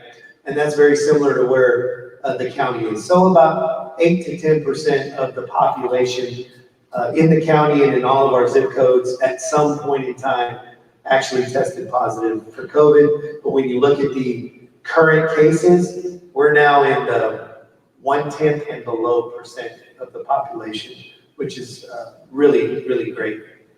And then as you scroll up, Brandon, you'll see the total numbers by site, and then you'll see the total numbers by week underneath that. And then again, as I was referring to a moment ago, you see that once we got past the holiday bubble, you start to see this real nice decline, 1s, 2s, 0s, you know, and those are just overall, but just, and then keep in mind, we're testing 1,800 volunteers a week. We're volunteering testing in addition to screening daily. And so we're very proactive in trying to capture all of those that are symptomatic or asymptomatic, and we've continued to do that throughout the pandemic.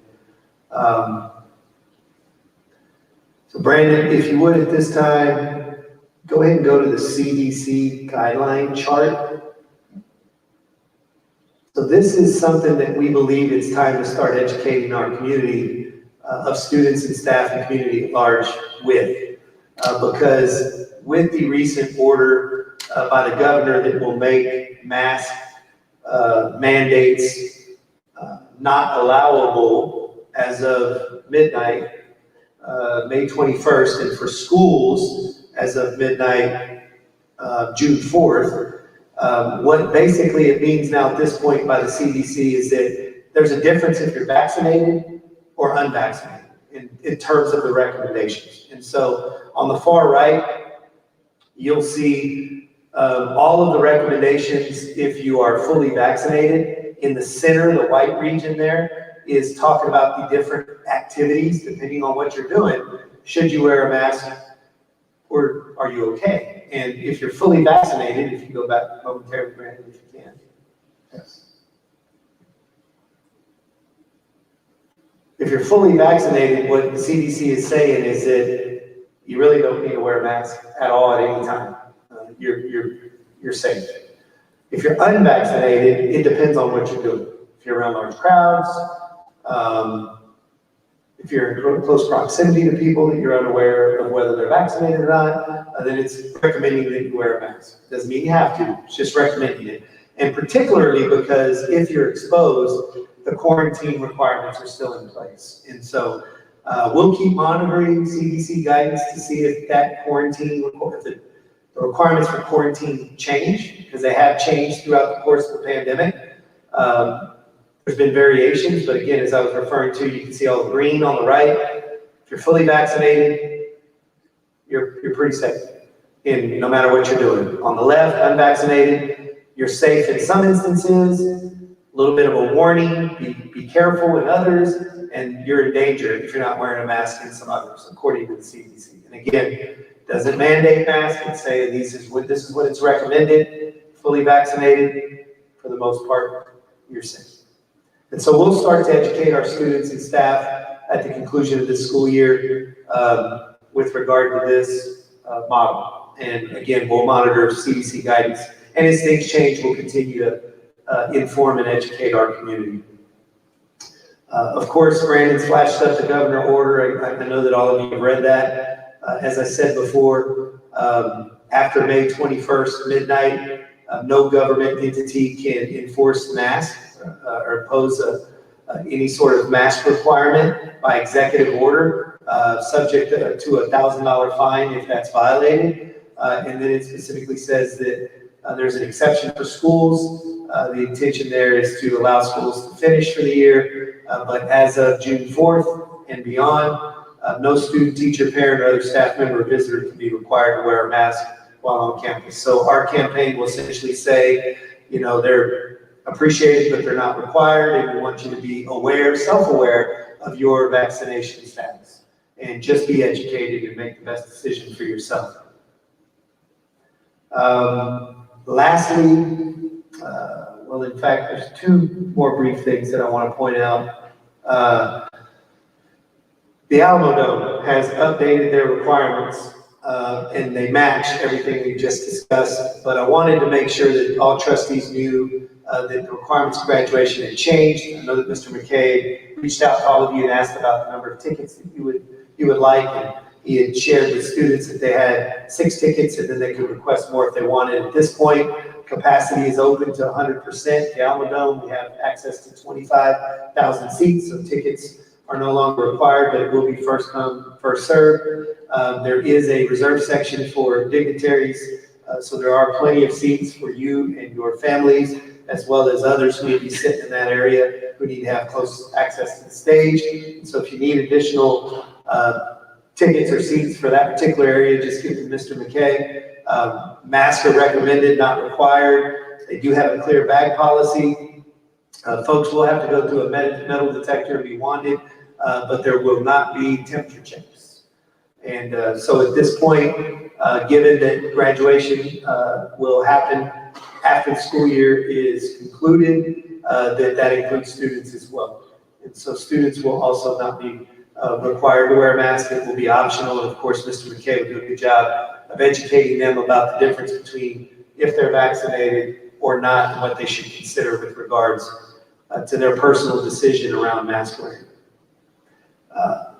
Clear bag, is that the word versus, or is that? It's yeah, any bag, person, women have, some males, Mr. Catley uses a MERS, it would have to be clear. Backpacks as well, if they bring backpacks.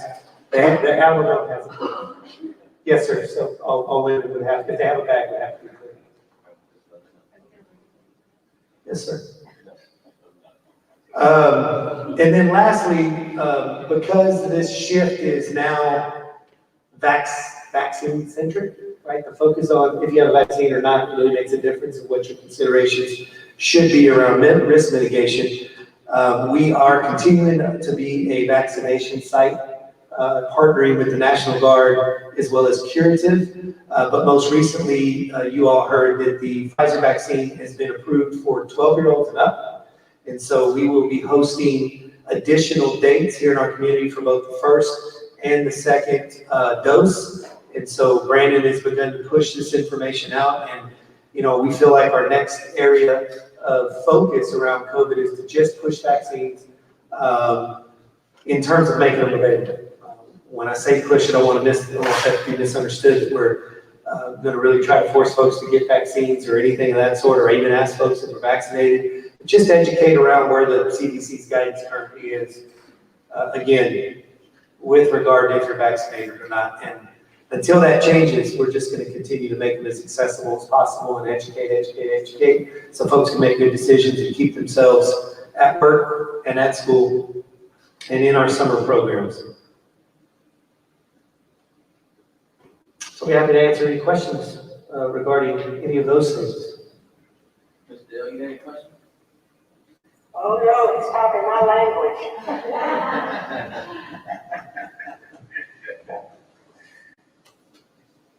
Buddy? All right, thank you very much, Mr. Scott.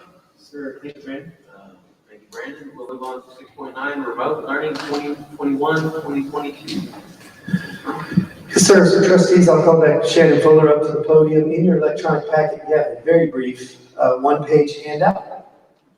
And it's titled ECISD Remote Learning 2021-2022. Dr. Fuller will provide the board a brief overview there. But as you're aware, there's not been legislative action to date that will enable the district to even provide remote learning as an option for next year. But we felt compelled to at least begin the planning process several months ago. In the event that it is allowable, we wanted to make sure we knew which students and families preferred it, and we wanted our families to know what the requirements were going to be on our end in order to qualify for it. Again, should we be able to provide it. So we have some updated information, and Dr. Fuller will provide that information to the board. Good evening, President Massengale, Mr. Scott, Board of Trustees.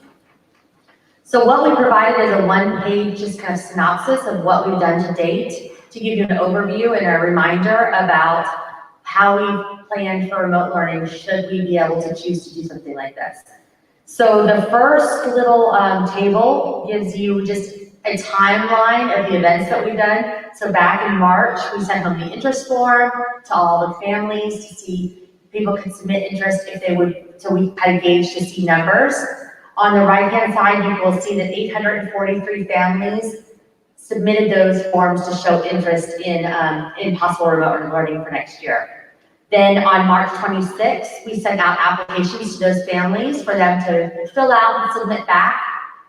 Students could qualify for either medical or academic, and so they indicated that on the application.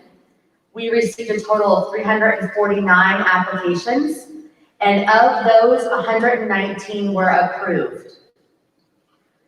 So then if you look down in the middle column, we have three big options that we kind of see right now that make sense moving forward for the remote learning possibility. The first one is, and this is all pending legislation to see if it is possible, but the first option is really to look at, we didn't have enough with 119 to really make it viable to offer it in entirety for every grade level. So what I put in option one is I've kind of chunked together some possibilities. So first and second grade, should it be allowable? We had 15 students that qualified and applied. In third grade, we had 20 students.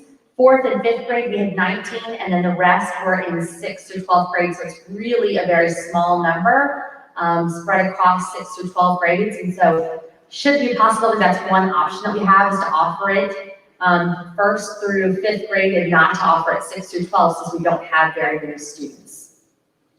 The second possible option that we're exploring is looking at other districts. We have 2 other districts that are in our surrounding areas that are doing the same type of process that we are, sending out an interest survey and applications to gauge interest from your community. And so if we could possibly, if they have enough interest, look at combining or doing some sort of an agreement with them of sharing students so that we could potentially offer it between the 3. So that's something we're talking with. They're very much behind us in our timeline. They are just sending out their interest surveys this week. So they don't have any preliminary numbers right now for interest in their districts. And then the third option is that we offer face-to-face only. We do not offer remote learning due to the low numbers of interest in applicants. And then the last table just tells you that right now there's one House bill that's passed the House, and it is allowing, should it continue, remote learning for only grades 3 through 12 to be allowable and synchronous only. And so that's something that would have to pass in order to make any of this possible to begin with. And so we're watching that legislation right now. Did I miss anything, Mr. Toscano? No, you did not. So again, what we're proposing is that, in option one, we would have to combine some grade levels, but as Dr. Fuller said, House Bill 1468 has been amended. So if it passes, you can only provide remote learning 3 through 12, which means combining first and second wouldn't even be an option. So we'd be talking about third grade, fourth and fifth, and as Dr. Fuller mentioned, our numbers are so small in 6th through 12th grade that we wouldn't even be combining or offering 6 through 12. So should this pass and become law, we would only be talking about offering probably 4th and 5th grade unless we were able to enter into option 2, partnering with other districts, which again, as Dr. Fuller mentioned, if that's even going to be possible because they're a little bit further behind in the process, it might not be until late summer before we know whether that's going to be something workable. And so in the meantime, we're going to be pushing those vaccine clinic options because the 12 and older children can take the vaccine and in most cases feel very safe coming to school face to face. And so what it looks is that the possibility of remote learning is very unlikely for 21, 22 at this particular point. But we're going to continue to work on it and make sure that we're diligent in our effort to make it possible, but it's not looking very good. Happy to answer any questions. This might be a little off topic, but it kind of maybe relates to the younger kids. If we're able to get the vaccine for 12 and under, would we be administering that also? We have the opportunity, and will that affect those grade levels in a positive way? Yeah, so a couple of things I'll answer there. First is a good question because we do know that it sounds like we're a few months away from the possibility of the vaccines being approved for 5-year-olds. And so the good news is we've had very, very low positivity rates for our younger children. But in addition to that, they will have the option potentially in the upcoming months of taking the vaccine as well, and hopefully giving them confidence to give face-to-face a try in the event we don't offer remote. Steve? Yeah, if we have some folks who don't want their kids to come back face-to-face, they insist on remote learning, are we equipped with recommendations for them for the best remote learning available? Because I'm assuming that eventually we'll get those kids back and we would want them to be as close to grade level as possible. So we prefer for them to go to somebody who had quality online learning and not just somebody that set up something to make money. Yeah, and so we're working on that. There's a couple of things. We know that some who are approved because of a pre-existing medical condition, that in some of those cases it may be appropriate for them to pursue homebound services, which would allow us to provide some instruction in the home. But for the others, the virtual schools network is an available option in some cases, depending on their grade level, but that's a pay for credit kind of option.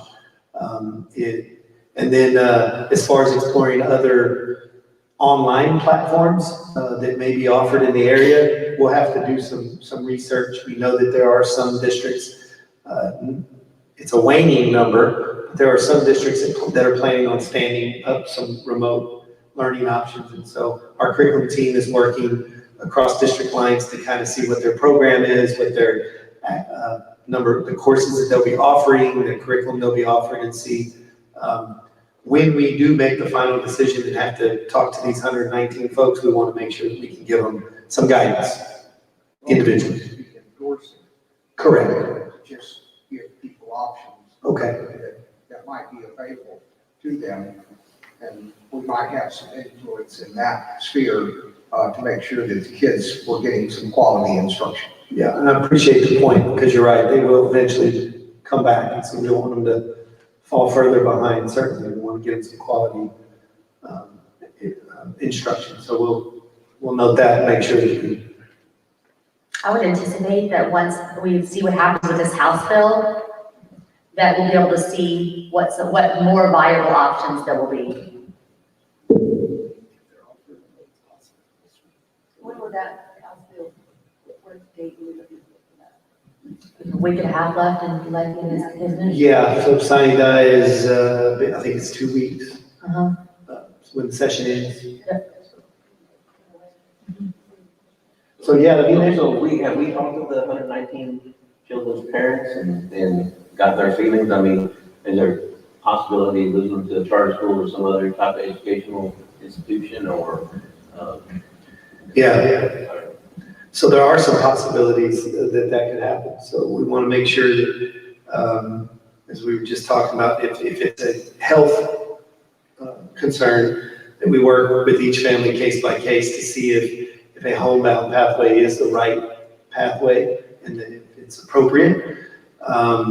In other cases, we could find ourselves in a situation where if we can't partner with other districts to work something out, that we could lose some students, some of those students to other school districts that are offering a remote option. So again, we haven't made any final decisions. We're actually very surprised by the low numbers.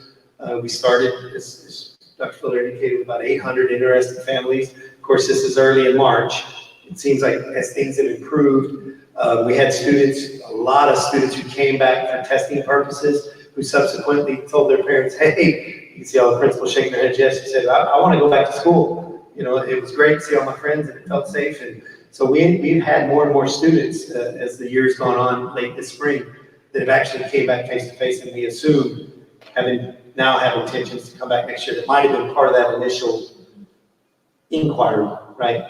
And so I don't think the number's going to increase. I think it's going to decrease from where it's currently at in terms of the 119. But you know, we won't rest until we try to hopefully find a good fit for each one of them, and hopefully ensure that they stay with us to the extent possible and give us a chance in the fall. So the drop dead date, we made decisions first week of May, and we were going to notify parents, but when the numbers came back so low, we shifted and said, holy cow, we can't make this work. It's not fiscally sound to, provide a first grade teacher for 7 kids, So we started to engage in what the other options were, which is what we presented tonight. And it looks like the only viable one left would be to partner with a couple of districts in the area. And so we've had an initial meeting. It's just they just surveyed this week. They're reconciling numbers. They haven't completed applications. They haven't approved applications. So they're probably 3 to 6 weeks out, which takes us to the middle of summer before they have solid numbers. And then based on their numbers and our numbers, we might be able to then reconcile and say, you know what? We can make a 4th grade class and a 5th grade class and combine maybe 2 other grade levels between the 3 of us, right? But that's a lot of moving parts with a shrinking timeline, but we're not giving up on it, right? So it's not a no, it's not possible today until we know for sure that legislation didn't pass. We're going to give it a go. We don't want to lose students. Any questions? Thank you very much. Thanks, Dr. Floyd. We'll move on to 6.10, upcoming events. Mr. Scott. Real quick, in your calendar for May and June, just want to point out a couple of things. Graduation is on the 29th, as you all know. It did move to a little bit of an earlier time. It's at 9 a.m. I believe hospitality room opens up as early as 7:30 or 8 o'clock. Am I correct, Chick? 7:30 in the morning. So you also have, I believe, in your packet, a manila envelope. It's got a parking pass for all of you. It tells you where the parking area is. And Mr. McKay has also, I think, pointed out where you guys would be sitting. If you hadn't, he'll let you know that before that day on the 29th. where your family will be sitting. You'll be on stage. And then, and if you need, again, if you need additional seats or anything like that, make sure you give it Mr. McKay. The students will be going to rehearsal on the 26th, as has been the case in the past, but we're happy to have a whole lot more seats for a lot more of our community to participate in the ceremony. We are still sandwiched in between other graduating classes, so we do have that short 2-hour window. So it's we shoot for an hour and 45, and then clear out so the next graduation group can get in. So it will be a similar time frame as we've experienced in the past. In June, I just want the board to be aware that that second week of June, starting the week of the 7th, is when we shift to 4 10-hour days and close on Fridays for June and July. And then our next regularly scheduled board meeting is on June 17th at 6:30. It's listed as the PAC. Yes. Remind me. As the facility committee representing. Thank you. So I probably should have mentioned this. This is the night the Facility Study Committee comes to make the recommendation to the board. And so we thought that because we're inviting them all, that maybe it'd be a crowded room possibly, and that we might consider hosting the meeting here. But that decision is yours to make. So it was a consideration. So if we want to do that in the boardroom, we can do that as well. But we just, thanks for reminding me. You asked, I said, put it on there and totally forgot. All right, and then on the third, Cameron went ahead and put a couple of dates on there. The facility committees are meeting as a whole group back in the cafeteria. Of course, you already have those dates. But one is on June 30th, and then we have one coming up in May on the 26th. Those are the last 2 whole group meetings in the cafeteria. You all right, Ms. Bo? I should shrink you. Broke chair alert. That's all I have in your calendar. I knew something entertaining was going on over there, much more than the calendar. I kept losing some focus over here.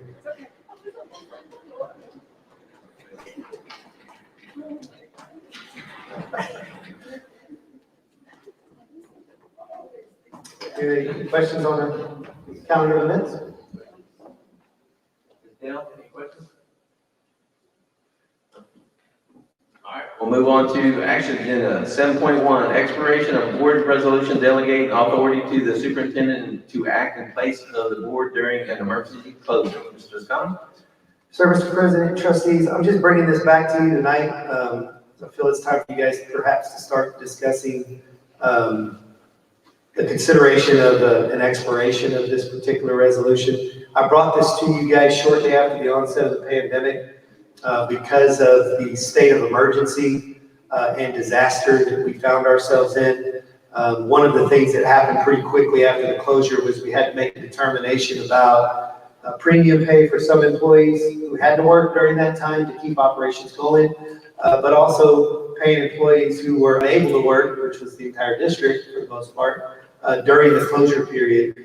And so at that point, due to the circumstances, we felt like there might be a sequence of events during the course of the pandemic that might require more rapid action.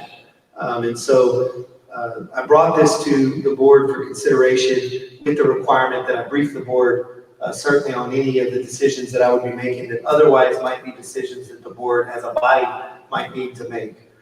And so the board approved the resolution and gave me the authority, granted me this authority. It has served us well, but as we shared during the COVID-19 update, we're moving closer towards being in a more familiar sense of normalcy.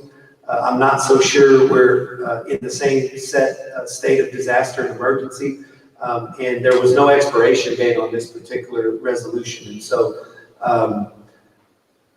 one consideration could be to let it expire at the end of the school year, but of course that's the board's decision to make. And so another decision might be to just leave it open until we feel a little more comfortable that the pandemic is gone for good, right? At this time, given that the school year is coming to a close, given that masks will be optional, and some of the risk mitigation requirements have begun to gradually be relaxed, it's just indication that we're beginning to be further and further removed from state of disaster and emergency. So just give it back to the board president for any discussion the board wants to have about it. Well, first off, I'd like to say thank you to you and your staff for doing an amazing job over this past year in dealing with all this pandemic. I mean, y'all done an amazing job, and my hat's off to y'all, and y'all deserve all the credit for having to deal with all the things that y'all had to deal with this past year, with all the moving pieces and quickly moving pieces, and it's a testament to your leadership and the leadership that we have out there in the district. So I really applaud y'all for taking care and taking this bull by the horns and getting it done. I really do. So.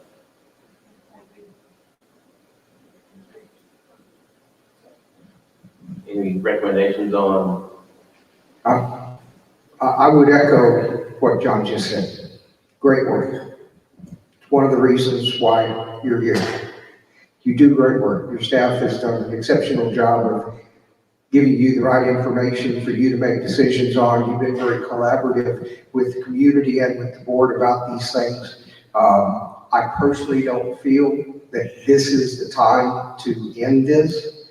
I would prefer for us to wait and see how things progress through the summer and possibly end this proclamation at the beginning of the next school year.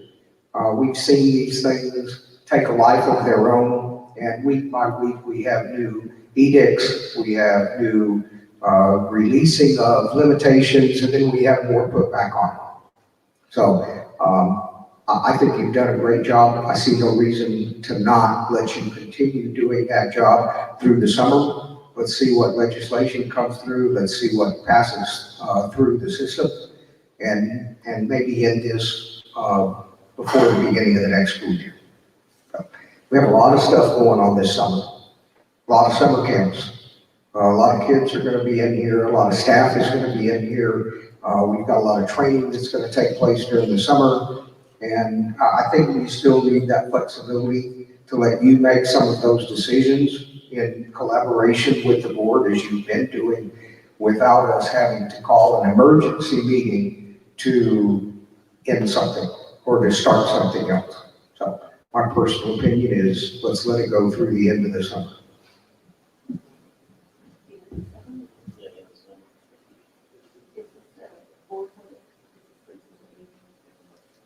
Oh. Is this a board thing that we only do? I mean, I understand like this is something. Yeah, it's normally board policy. I mean, back in March when we enacted this resolution, I believe it was gave Roland the authority to move quicker than what we could assemble 72-hour notice and basically and for the pay scale and stuff like that, or the payment of the employees that were working. But it was more to facilitate him being able to do his job quicker without having to call a meeting, 72-hour posted, us having a meeting all the time because the changes were so quickly coming through mandates from, I guess, the state, mandates from the city, the county, and everything else that was changing back then. So now it seems things have calmed down quite considerably over the last, since March, since I guess the governor enacted the last change other than this past one for no mask at all during the season. So my personal feeling, I would just end it at the end of the school year. It's done its job. We have to go back to that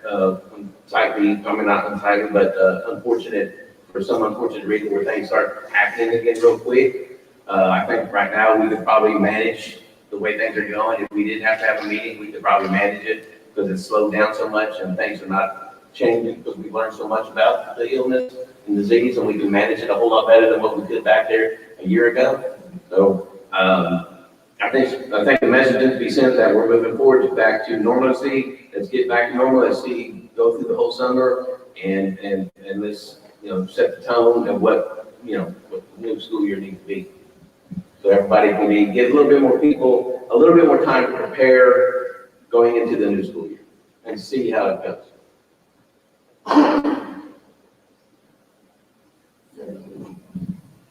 So I'm, like I said, I would, what's the last day of school? 27th?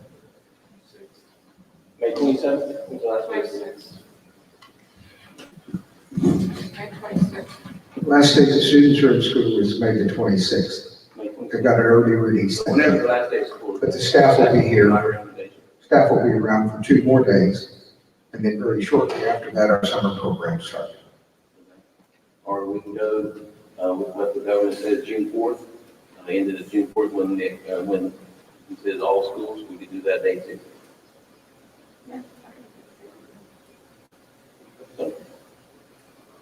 So I make a motion to, Is it a motion or just, make a motion? Make a motion for, June 4th or May 20th, whatever, June 4th be coincide with what the governor says. I motion for, us to review both of the duties that we gave him earlier to take care of business with the county in regards to COVID as of June. We have a motion from, Monique Reeses. Do we have a second? Second. Have a second from Claudia Barrientos. All in favor? All opposed? Motion carries. So do we have to do this recommendation still, or? No, okay, all right. Mr. Bryan. Yes. All right. We'll move on to item 8.1, consent agenda. Would anybody like anything pulled from the consent agenda? Do I have a motion to accept the consent agenda as presented? Have a second? Have a second from Ms. Monique Reeses. All in favor? Aye. All opposed? Motion carries. Last item of 9, adjournment. All in favor? Aye. All opposed? We are done. Ms. Dale, have a great vacation. I will. I can now enjoy my vacation. Oh, where it's